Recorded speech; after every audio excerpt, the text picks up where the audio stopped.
Shashank sir, ಇವತ್ತಿನ press meet ಜೊತೆಗೆ ಈ ಹಿಂದಿನ ಪ್ರೆಸ್ ಮೀಟ್ ಎಲ್ಲೇ ಹೋದ್ರು ನಿಮ್ಮ ಪೋರ್ಷನ್ಸ್ ಅಷ್ಟೇ ಹೈಲೈಟ್ ಮಾಡ್ತಾರೆ. ಅಂದ್ರೆ ಬ್ಯಾಕ್ ಗ್ರೌಂಡ್ ಮ್ಯೂಸಿಕ್ ಬಗ್ಗೆ ಜಾಸ್ತಿ ಚರ್ಚೆ ಆಗ್ತಿದೆ, ಹಾಡುಗಳ ಬಗ್ಗೆ ಚರ್ಚೆ ಆಗ್ತಿದೆ. ಸೊ ತುಂಬಾ ದೊಡ್ಡ ದೊಡ್ಡ ಸೂಪರ್ ಸ್ಟಾರ್ ಗಳಿಗೆ ಹಾಡಿದಿರಿ, ಮ್ಯೂಸಿಕ್ ಕಂಪೋಸ್ ಮಾಡಿದಿರಿ.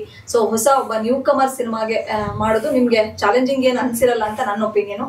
ನೀವ್ ಹೇಳ್ಬೇಕು, ಕದೀಮಾ ಚಾಲೆಂಜಿಂಗ್ ಆಗಿತ್ತಾ ಅಥವಾ ಆಸ್ ಯೂಶುವಲ್ ಜನರಲ್ ಪ್ಯಾಟರ್ನ್ ಅಥವಾ ಹೇಗೆ ಅಂತ?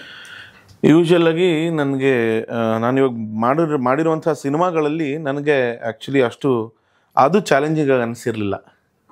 ಬೇರೆ ಇವಾಗ ಗೌಳಿ ಆಗಿರಲಿ, ಮತ್ತೊಂದಾಗಿರಲಿ, ಮಗದೊಂದಾಗಿರಲಿ, ಇವಾಗ ಮುಂಬರುವಂಥ ಸಿನಿಮಾಗಳಾಗಿರಲಿ, ಕದೀಮಾ ನನಗೆ ತುಂಬ ಚಾಲೆಂಜಿಂಗ್ ಅನ್ನಿಸ್ತು. ಯಾಕೆ ಅಂತಂದರೆ ಇವರು ಅಂದರೆ ಫಸ್ಟ್ ಇದ್ದಿದ್ದಂಥ ಒಂದು ಟೀಮೇ ಬೇರೆ ಇತ್ತು. ಅದು ಸಿಚುಯೇಷನ್ ಅಷ್ಟೆಲ್ಲ ಸೆಟ್ ಆಗ್ತಿರ್ಲಿಲ್ಲ. ಹೊಸದಾಗಿ ಶುರುವಾದಾಗ ಸಿಚುಯೇಷನ್ಸ್ ಟೈಟ್ ಆಯಿತು. ಅಂದರೆ ನಮಗೆ ಆಪ್ಷನ್ಸ್ ಇರಲಿಲ್ಲ. ಅಂದರೆ ಇವಾಗ ಒಂದು ರೆಫರೆನ್ಸ್ ನಾನು ಯೂಶುವಲಾಗಿ ರೆಫರೆನ್ಸ್ ತೊಗೊಳ್ಳಲ್ಲ ಯಾವ ಸಿನಿಮಾಗಳಿಗೂ. ಸಾಂಗ್ಸ್ಗಳು ರೆಫರೆನ್ಸ್ ತೊಗೊಂಡ್ರೆ ಅದೇ ಶೈಲಿ ನಮಗೆ ಬರುತ್ತೆ ಅನ್ನೋದಕ್ಕೆ ಅಂತ. ಈ ಸಿನಿಮಾದಲ್ಲಿ ಏನು ಅಂದರೆ ಇವರು ಮುಂಚೆನೇ ಫಿಕ್ಸ್ ಆಗಿದ್ರು.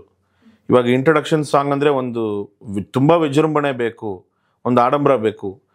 ಇದನ್ನು ಹಾಡು ಮತ್ತು ನಾನು ಇನ್ನೊಂದೇನೆಂದರೆ ಇದನ್ನು ಆ್ಯಕ್ಚುಲಿ ನಾವು ಸಾಂಗ್ ಕಂಪೋಸಿಂಗಿಂತ ಮುಂಚೆ ಸಿಂಗರ್ಸ್ ಫಿಕ್ಸ್ ಮಾಡ್ಕೊಂಬಿಟ್ಟಿದ್ವಿ. ಸೊ ಇಂಥ ಸಿಂಗರ್ಗೆ ಈ ಥರನೇ ಕಂಪೋಸಿಂಗ್ ಮಾಡಬೇಕು, ಅವ್ರಿಗೆ ಇದೇ ಆದಂಥ ಒಂದು ಪಿಚ್ ಇರುತ್ತೆ. ತುಂಬ ಸ್ವಲ್ಪ ಚಾಲೆಂಜಿಂಗ್ ಆಗಿ ಅನ್ನಿಸ್ತು. ಆಮೇಲೆ ತಂಡ ಸಖತ್ತು ಟೈಟ್ ಇರೋದ್ರಿಂದ ಅಂದರೆ ಅವ್ರಿಗೆ ನಾಲೆಜಬಲ್ ಪರ್ಸನ್ಸ್ ಎಲ್ಲರೂ. ಇವಾಗ ಸಂಗೀತದ ಬಗ್ಗೆ ಗೊತ್ತಿದ್ದಂಥವ್ರು. ಇವಾಗ ನನ್ನ ಬ್ರದರು ಚಂದನ್ ಅವ್ರಿಗೇ ಏನಂದರೆ ಇವಾಗ ಅವ್ರಿಗೆ ಬೇಸಿಕಲಿ ಆತ ಅಂದರೆ ಎಲ್ಲೂ ಡ್ಯಾನ್ಸ್ ಕ್ಲಾಸ್ಗೆ ಹೋಗದೇ ಇದ್ರೂ ಒಂದು ಡ್ಯಾನ್ಸ್ ಅಂದರೆ ಬೇಸಿಕ್ ಅಪ್ಪು ಫ್ಯಾನ್. ಸೊ ಅವರ ಫ್ಯಾನ್ಸ್ ಅಂದರೆ ಆಬ್ವಿಯಸ್ಲಿ ಅವ್ರಿಗೆ ಡ್ಯಾನ್ಸ್ ಅನ್ನೋದೊಂದು ನೋಡ್ತಾನೆ ಕಲ್ತಿರ್ತಾರೆ ಅನ್ನೋದೊಂದು. ಸೊ ಹಾಗಾಗಿ ಏನಂದರೆ ಪ್ರತಿಯೊಂದು ಹಂತದಲ್ಲೂ ಆಮೇಲೆ ನಮ್ಮ ಭೀಮೇಶ್ ಬಾಬು ಅವರು ಎಲ್ಲರನ್ನೂ ಒಪ್ಸೋದು ಸಖತ್ ಚಾಲೆಂಜಿಂಗ್ ಆಗಿತ್ತು. ಇಲ್ಲಿ ಸ್ಟಾರ್ಟಿಂಗ್ ಹೆಂಗಾಗ್ತಿತ್ತು ಅಂತಂದರೆ ಅರೇಂಜ್ಮೆಂಟ್ಸ್ ವಿಚಾರದಲ್ಲಿ ಸ್ವಲ್ಪ ಕನ್ಫ್ಯೂಷನ್ಸ್ ಆಯಿತು. ಅರೇಂಜ್ಮೆಂಟ್ಸ್ ಒಬ್ರಿಗೆ ಇಷ್ಟ ಆದರೆ ಇನ್ನೊಬ್ರಿಗೆ ಇಷ್ಟ ಆಗ್ತಿರ್ಲಿಲ್ಲ. ಒಮ್ಮತದಲ್ಲಿ ಒಂದೇ ಓಟ್ ಬರಬೇಕು ಅನ್ನೋದಕ್ಕೆ ಸ್ವಲ್ಪ ಟ್ರಯಲ್ ಆ್ಯಂಡ್ ಎರರ್ ಮಾಡಿ ಆಮೇಲೆ ಬಂದಂಥ ಔಟ್ಪುಟ್ ಇದು ಸಾಂಗ್ಸ್ಗಳೆಲ್ಲ. ಸಖತ್ ಅಂದರೆ ತುಂಬ ಓವರ್ ಚಾಲೆಂಜಿಂಗ್ ಅಂತಲ್ಲ, ಬಟ್ ಒಂಥರ ಡಿಫ್ರೆಂಟ್ ಚಾಲೆಂಜಸ್ ಇದರಲ್ಲಿ ನಾನು ಫೇಸ್ ಮಾಡಿದೆ, which was very good actually. 6 songs ಏನೋ ಅಂತ ಹೇಳಿದ್ರು. 5 ಸಾಂಗ್ಸ್, 1 ಬಿಟ್ ಸಾಂಗ್. ಅದು ಬಿಟ್ ಸಾಂಗ್ ಆದ್ರೆ ಟೋಟಲ್ 6 ಆಗುತ್ತೆ. ಜಾನರ್ಸ್ ಅಂತ ಬಂದಾಗ ಏನಾದರೂ ವೆರೈಟಿ ಆಗಿ ಟ್ರೈ ಮಾಡಿದ್ದೀರಾ ಸರ್? ಇಲ್ಲಿವರೆಗೂ ಮಾಡದೇ ಇರೋಂಥದ್ದು ಎಕ್ಸ್ಪೆರಿಮೆಂಟ್ ಏನಾದರೂ ಈ ಸಿನಿಮಾ? ಹಾಂ, ಏನಂದರೆ ಒಂದು ಸಾಂಗ್ ವಿಜಯ್ ಪ್ರಕಾಶ್ ಅವ್ರು ಹಾಡಿರುವಂಥ ಒಂದು ಹಾಡು ಮಾತ್ರ ತುಂಬ ಡಿಫ್ರೆಂಟ್ ರಿದಮ್ ಪ್ಯಾಟ್ರನಲ್ಲಿದೆ. ಅಂದರೆ ಇವಾಗ ನಮ್ಮ ರೆಗ್ಯುಲರ್ ಪ್ಯಾಟ್ರನ್ ಬಂದು ಸ್ವಲ್ಪ ಅಂದರೆ ಒಂದು 4/4 ಮಾಡ್ತೀವಿ ಅಂತ ಇಟ್ಕೊಳ್ಳಿ. ಅದು ನಮ್ಮ ಟೈಮ್ ಕೋಡ್ 4/4 ಅಥವಾ 2/4 ಎರಡು ಸೇಮೇನೆ, ಅದರಲ್ಲಿ ಮಾಡ್ತೀವಿ ಅಂತ ಇಟ್ಕೊಳ್ಳಿ. ಬಟ್ ಈ ವಿಜಯ್ ಪ್ರಕಾಶ್ ಅವ್ರ ಹಾಡು ಮಾತ್ರ ತುಂಬ ಡಿಫ್ರೆಂಟ್ ಆಗಿತ್ತು.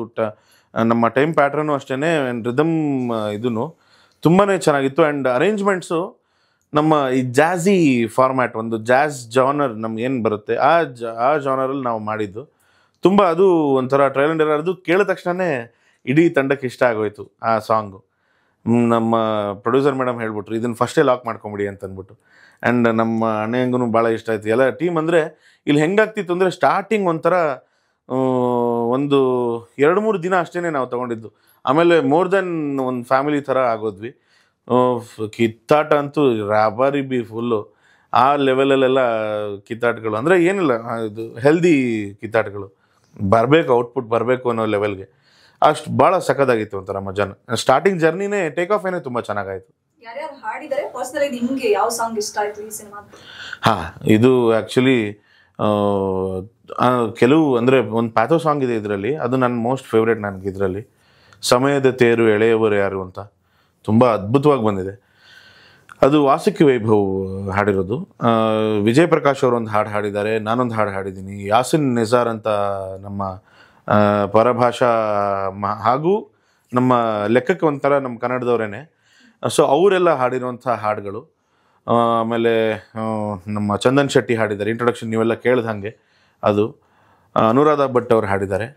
ತುಂಬ ಅದ್ಭುತವಾಗಿತ್ತು ಎಲ್ಲ ಒಂದು. ಆಮೇಲೆ ಆ ಬಿಟ್ ಸಾಂಗ್ನ ನಾನೇ ಹಾಡಿದ್ದೀನಿ. ಅದೇನೆಂದರೆ ಅದು ಆ್ಯಕ್ಚುಲಿ ಅದು ಟ್ರಯಲ್ ಆ್ಯಂಡ್ ಎರರ್ ಅಂತ ಹೇಳ್ಬೋದು. ಅಂದರೆ ಜಾಸ್ತಿ ಅರೇಂಜ್ಮೆಂಟ್ಸ್ ಇಲ್ಲ, ಜಸ್ಟ್ ಒಂದು ಗಿಟಾರ್ ಪ್ಲಕ್ಕಿಂಗ್ ಇರುತ್ತೆ ಅಷ್ಟೇ ಅದರಲ್ಲಿ. ಕಾರ್ಡ್ಸ್ ಆಗಿರಲಿ, ಒಂದು ಬೇಸ್ ಗಿಟಾರ್ ಕಾರ್ಡ್ಸು, ನಾರ್ಮಲ್ ನಮ್ಮ ಪಿಯಾನೋ ಕಾರ್ಡ್ಸ್ ಆಗಿರಲಿ, ಆ ಥರದ್ದೇನು ನಾವು ಅರೇಂಜ್ಮೆಂಟ್ಸ್ ಮಾಡಿದೆ. ತುಂಬ ವೆರಿ ಸಿಂಪಲ್ ಆಗಿ ಹಾಗೆ ಇಟ್ವಿ. ಯಾಕೆಂದರೆ ಲಿರಿಕಲಿ ತುಂಬ ನಾಟತ್ತೆ, ಅದು ಜನಗಳನ್ನ ಹಾಂಟ್ ಮಾಡುತ್ತೆ. ಸೆಕೆಂಡ್ ಹಾಫ್ ಅಂತೂ ತುಂಬ ಹಾಂಟ್ ಮಾಡುತ್ತದು. ಆ್ಯಂಡ್ ಎಸ್ಪೆಷಲಿ ಆ ಬಿಟ್ಗೆ ಇವರ ಪರ್ಫಾರ್ಮೆನ್ಸ್ ಅಂತೂ ತುಂಬಾ ಚೆನ್ನಾಗಿತ್ತು. ಅದು ಆ್ಯಕ್ಚುಲಿ ನೈಟ್ ಶೂಟ್, ನಾನು ಹೋಗಿದ್ದೆ ಅವತ್ತಿನ ದಿನದ shoot. Almost market police station ಮೇಲೆ 2 ಗಂಟೆಗೆ 2:30 ಮಾಡ್ತಿದ್ದಿದ್ದು. ಬಿಕಾಸ್ ನಮಗೆ ಅಲ್ಲಿ ಒಂದು ಸಿಚುವೇಷನಲ್ಲಿ ತುಂಬ ಖಾಲಿ ರೋಡ್ ಬೇಕಾಗಿತ್ತು. ನಮಗೆ ತುಂಬ ಹೆವಿ ಟ್ರಾಫಿಕ್ ಇರುವಂಥ ರೋಡಲ್ಲೇ ನಾವು ಖಾಲಿ ವೇಟ್ ಮಾಡಿ, ಅದು ತುಂಬ ಅಂದರೆ ಆ್ಯಸ್ ಎ ಅವರು ನಮ್ಮ ಡೈರೆಕ್ಷನ್ ಡಿಪಾರ್ಟ್ಮೆಂಟ್ಗೂ ಅಷ್ಟೇ, ನಮ್ಮ DOP ಅವ್ರಿಗೂ ಅಷ್ಟೇ, ಇಡೀ ತಂಡಕ್ಕೆ ಆರ್ಟಿಸ್ಟ್ಗಳಿಗೂ ಅದೊಂದು ಚಾಲೆಂಜಿಂಗ್ ಆಗಿತ್ತು. ಅದನ್ನು ನೋಡೋದಕ್ಕೂ ನನಗೂ ಭಾಳ ಖುಷಿಯಾಗಿತ್ತು. ಸೊ ಎಲ್ಲೂ ಅನ್ಸ್ಯಾಟಿಸ್ಫ್ಯಾಕ್ಷನ್ ಅನ್ನೋದು ನನಗೆಲ್ಲೂ ಇಲ್ಲ. I am very much satisfied with visuals as well as my work. Shashank sir, Darshan sir ಇರ್ಲಿ, ಧ್ರುವ ಸರ್ ಇರ್ಲಿ, ಪುನೀತ್ ಸರ್ ಇರ್ಲಿ, ಯಾರೇ ದೊಡ್ಡ ದೊಡ್ಡ ಸೂಪರ್ ಸ್ಟಾರ್ಗಳು, ಅವ್ರು ಎಷ್ಟೇ ದೊಡ್ಡ ಸೂಪರ್ ಸ್ಟಾರ್ ಆದ್ರೂ ಪ್ರತಿ ಸಿನಿಮಾಗಳಲ್ಲೂ ನೀವೊಂದು ಹಾಡು ಆಡಿರ್ತೀವಿ, ಆ ಸಿನಿಮಾಗೆ ಒಂದು ಪ್ಲಸ್ ಅಥವಾ ಮೈಲ್ ಸ್ಟೋನ್ ಅನ್ನೋ ತರದಲ್ಲಿ ಇರುತ್ತೆ. ಆನೆ ಬಲ ಅಥವಾ ಶಕ್ತಿ ಅಂತಂದ್ರೆ ನಿಮ್ಮ ಇಂಟ್ರೊಡಕ್ಷನ್ ಹಾಡು. ಸೊ ಅದೇ ತರ ನಿಮ್ ಬ್ರದರ್ಗೆ ಈ ಸಿನಿಮಾದಲ್ಲಿ ಆ ಥರದ್ದು ಏನಾದ್ರು ಸಾಂಗ್ ಟ್ರಿಬ್ಯೂಟ್ ಕೊಟ್ಟಿದ್ದೀರಾ ನಿಮ್ಮ ಕಂಠದಿಂದ? ಆ ಹಾಡನ್ನ 2 ಸಾಲ ಆಡ್ಬೋದಾ? ಅವ್ರು ಆ್ಯಕ್ಚುಲಿ ನೋಡಿ, ಎಲ್ಲ ಪ್ರತಿಯೊಂದು ಸಿನಿಮಾದಲ್ಲೂ ಒಂದು 2900 ಚಿಲ್ಲರೆ ಆಯ್ತು ಇವಾಗ ಸಾಂಗ್ಸು. ಅಷ್ಟು ಎಲ್ಲ ಇಂಟ್ರೊಡಕ್ಷನ್ ಆಡ್ಕೊಂಬಂದು ನಮ್ಮ ಬ್ರದರೇ ನನಗೆ ಟೈಟಲ್ ಸಾಂಗ್ ಕೊಡಲಿಲ್ಲ. ಕೊಡಲಿಲ್ಲ ಇಲ್ಲ, ಹಂಗೆ ಜಸ್ಟ್ ಕಿಡ್ಡಿಂಗ್. ಏನಂದರೆ ನಾವೇ ಮುಂಚೆನೇ ಪ್ಲ್ಯಾನ್ ಮಾಡ್ಕೊಂಡಿದ್ವಿ ಇದನ್ನು ಚಂದನ್ ಶೆಟ್ಟಿನೇ ಹಾಡಬೇಕು ಅಂತ. ನಾನು ಹಾಡಿರೋ ಹಾಡು ತುಂಬಾ ನನಗೆ ಇಷ್ಟ ಇದೆ. ಅಂದರೆ ಆಗೋಯ್ತು ಅದಲು ಬದಲು ಗಾಳಿಪಟಗಳು. ಯೂಶ್ವಲ್ ಆಗಿ ಹಾರ್ಟ್ಸ್ ಎಕ್ಸ್ಚೇಂಜ್ ಆಗುತ್ತೆ ಒಂದು ಲವ್ ಅನ್ನೋದೇನು ಸ್ಟಾರ್ಟ್ ಆದಾಗ. ಇಲ್ಲಿ ಗಾಳಿಪಟ ಅದಲು ಬದಲಾಗುತ್ತೆ. ಅದೊಂದು ಅಂದರೆ ಲಿರಿಕಲಿ ಆಗಲಿ, ನಾನು ಕಂಪೋಸ್ ಮಾಡಿದಾಗ ನನ್ನ ಹಾಡಿದ್ದು ಏನಾಗುತ್ತೆ, ಯೂಶ್ವಲ್ ಆಗಿ ಏನಾಗುತ್ತೆ ಅಂದರೆ, ನಾನು ಕಂಪೋಸ್ ಮಾಡ್ಬೇಕಾದ್ರೆ ನಾನು ಹಾಡ್ತು ಅಂದರೆ ಎಲ್ಲ ಹಾಡು ನಾನೇ ಹಾಡಬೇಕು ಅಂತ ಎಲ್ರಿಗೂ ಅನಿಸುತ್ತೆ. ಅದೊಂದು ಕೆಟ್ಟ ಚಟ. ನಾನು ಹಾಡ್ಕೊಂಡ್ರೆ ಅದು ಬೇರೆಯವ್ರಿಗೆ ಎಲ್ಲದೂ ಚೆನ್ನಾಗಿ ಕೇಳಿಸ್ತಾ ಇರುತ್ತೆ. ಇದನ್ನು ನೀವು ಹಾಡಿ ಅಂದಾಗ ಆ ಥರ ಆಗಬಾರ್ದು ಅಂತಾನೆ ಈ ಸತಿ ನಾನೇ ಅಷ್ಟೇ ಫಿಕ್ಸ್ ಆಗಿದ್ದೆ. ಈ ಸಾಂಗ್ನ ನಾನು ಹಾಡ್ತೀನಿ, ಮಿಕ್ಕಿದ್ದು ಆ್ಯಕ್ಚುಲಿ ಅದನ್ನು ಬೇರೆಯವ್ರ ಕೈಲಿ ಹಾಡ್ಸೋಣ ಅಂತಲೇ ಇದ್ದಿದ್ದು. ಬಟ್ ನಮ್ಮ ಅಣ್ಣಯ್ಯ ಬಿಡಲಿಲ್ಲ ಅಷ್ಟೇ. ಅದನ್ನಿಲ್ಲ ನೀವೇ ಹಾಡಬೇಕು ಅಂದ್ಬಿಟ್ಟು ಹಾಡ್ಸಿದ್ದು. ಬಟ್ ಎಲ್ಲದೂ ನನ್ನ ಪರ್ಸನಲಿ ಫೇವ್ರೇಟ್. ನನಗೆ ಸ್ಟಾರ್ಟಿಂಗ್ 5 ಸಾಂಗುನು ಇವ್ರು ಆಡ್ಬಿಡ್ಲಿ ಅಂತ ಅದಾಗಿದ್ದಲ್ಲಿ ಅದು ಇವ್ರು ಹೇಳ್ತಾರೆ ಹಂಗಾಗಲ್ಲ, ಅದು ಹಂಗೆ ಮಾಡ್ಕೊ ಇಲ್ಲ. ಒಂದ್ಸತಿ ಇವರು ರಫ್ ಟ್ರ್ಯಾಕ್ ಏನಂತ ಕೊಡ್ತಾರೆ, ಅದು ಇವ್ರ ವಾಯ್ಸ್ ಬಿದ್ಮೇಲೆ ನಾವು ಇನ್ನೊಬ್ರನ್ನ ಇಮ್ಯಾಜಿನ್ ಮಾಡೋಕ್ಕೆ ಆಗಲ್ಲ. ಯಾಕಂದರೆ ನಿಮ್ಗೆ ಗೊತ್ತವ್ರೆ ಎಂಥ ದೊಡ್ಡ ಸಿಂಗರು ಅಂತ. ಸೊ ಆಮೇಲೆ ಇಂಟ್ರೊಡಕ್ಷನ್ ಬಂದ್ಬಿಟ್ಟು ನೀವೇ ಆಡಿ ಅಂತಲೇ ನಾವೆಲ್ಲ ಫಿಕ್ಸ್ ಆಗಿದ್ವಿ. ಆಮೇಲೆ ಇಲ್ಲ ಒಂದು ಚೇಂಜ್ ಮಾಡೋಣ. ನನಗೆ ಇನ್ನೊಂದೇನಂದ್ರೆ ಚಂದನ್ ಮ್ಯಾಚ್ ಆಗಲಿ ಅಂತ ಇಲ್ಲಿ ಚಂದನ್ ಶೆಟ್ಟಿ. ಸೊ ಅದೊಂದು ಆತನು ಭಾಳ ಖುಷಿಪಟ್ಟು ಹಾಡಿದಂಥ ಹಾಡು. ಆ್ಯಂಡ್ ಆ್ಯಕ್ಚುಲಿ ಅದು ಹೆಂಗಿತ್ತು ಅಂದರೆ, ಇಲ್ಲಿ ಅದೊಂದು ಹೇಳಬೇಕು, ಇಲ್ಲಿ ಹಾಡ್ತಾ ಇದೆ, ಅಲ್ಲಿ ಶೂಟಿಂಗ್ ನಡೀತಾ ಇದೆ. ಸೇಮ್ ಸಾಂಗೇನೆ, ಬಟ್ ಅಂದರೆ ನನ್ನ ವಾಯ್ಸಲ್ಲಿ ಅಲ್ಲಿ ಶೂಟಿಂಗ್ ನಡೀತಿತ್ತು. ಇವರೆಲ್ಲ ಆ್ಯಕ್ಚುಲಿ ಬರಬೇಕು ಅನ್ನೋ ಭಾಳ ಆಸೆ ಇತ್ತು ಅವತ್ತಿನ ದಿನ. ಯೂಶ್ವಲಾಗಿ ನಾವು ಒಂದು ವಾಯ್ಸ್ ಮಿಕ್ಸ್ ಅಂದಾಗ ಇಡೀ ತಂಡ ಇರುತ್ತೆ. ಬಟ್ ಎಲ್ಲ ಒಂಥರ ನಾವು ಮಜದಲ್ಲೇ ನಾವು ಇಡೀ ಸಿನಿಮಾ ಮುಗಿಸಿದ್ದು. ಎಲ್ಲೂ ಒಂದು ಬೇಜಾರಲ್ಲಿ ಮುಖಗಂಟು ಹಾಕ್ಕೊಂಡು ಕೆಲವು ವಿಚಾರಗಳು ನಾನು ಮುಂದೆ ಹೇಳ್ತೀನಿ. ಅಂದರೆ ಮೊದಲನೇ ಸಿನಿಮಾದಲ್ಲಿ ಪಾಪ ಅಂದರೆ ಗೊತ್ತಿಲ್ಲದೆ ಆದಂಥ ಕಷ್ಟಗಳು ಈತನಿಗೆ ಫೈಟಿಂಗ್ ಇದರಲ್ಲಿ ವಿಚಾರದಲ್ಲಂತೂ ಭಾಳ ನಮಗೆ ಕೆಲವೆಲ್ಲ ಭಾಳ ಬೇಜಾರಾಗ್ಬಿಟ್ಟಿದೆ. ಅಂದರೆ ಒಂದು ಸಿಚುವೇಶನ್ಸಲ್ಲಿ ಕೆಲವೆಲ್ಲ ಒಂದು ರೈನ್ ಎಫೆಕ್ಟ್ ಒಂದು ಫೈಟಿಂಗ್ ಇದೆ. ಯೂಶ್ವಲ್ ಆಗಿ ಇವಾಗ ಹೀರೋಗೆ ಅಂತಂದರೆ ಯಾರೇ ಆಗಿರಲಿ ಒಂದು ಬಿಸಿನೀರು ಒಂದು ಕಾಯ್ಸಕ್ಕಲ್ಲಿ ಎಲ್ಲ ಪಕ್ಕದಲ್ಲಿ ಇಟ್ಟಿರ್ತಾರೆ. ಆಲ್ಮೋಸ್ಟ್ ಒಂದು ಎಷ್ಟು ಒಂದು 12 ಅವರ್ 18 ಅವರ್ 3 ದಿನ ಸತತ. ಅಂದರೆ ಪಾದ ಹೆಂಗಾಗೋಗಿತ್ತು ಅಂದರೆ ಲಿಟ್ರಲಿ ಹಿಂಗಂದರೆ ಮಾಂಸ ಬರೋ ರೀತಿ ಇತ್ತು.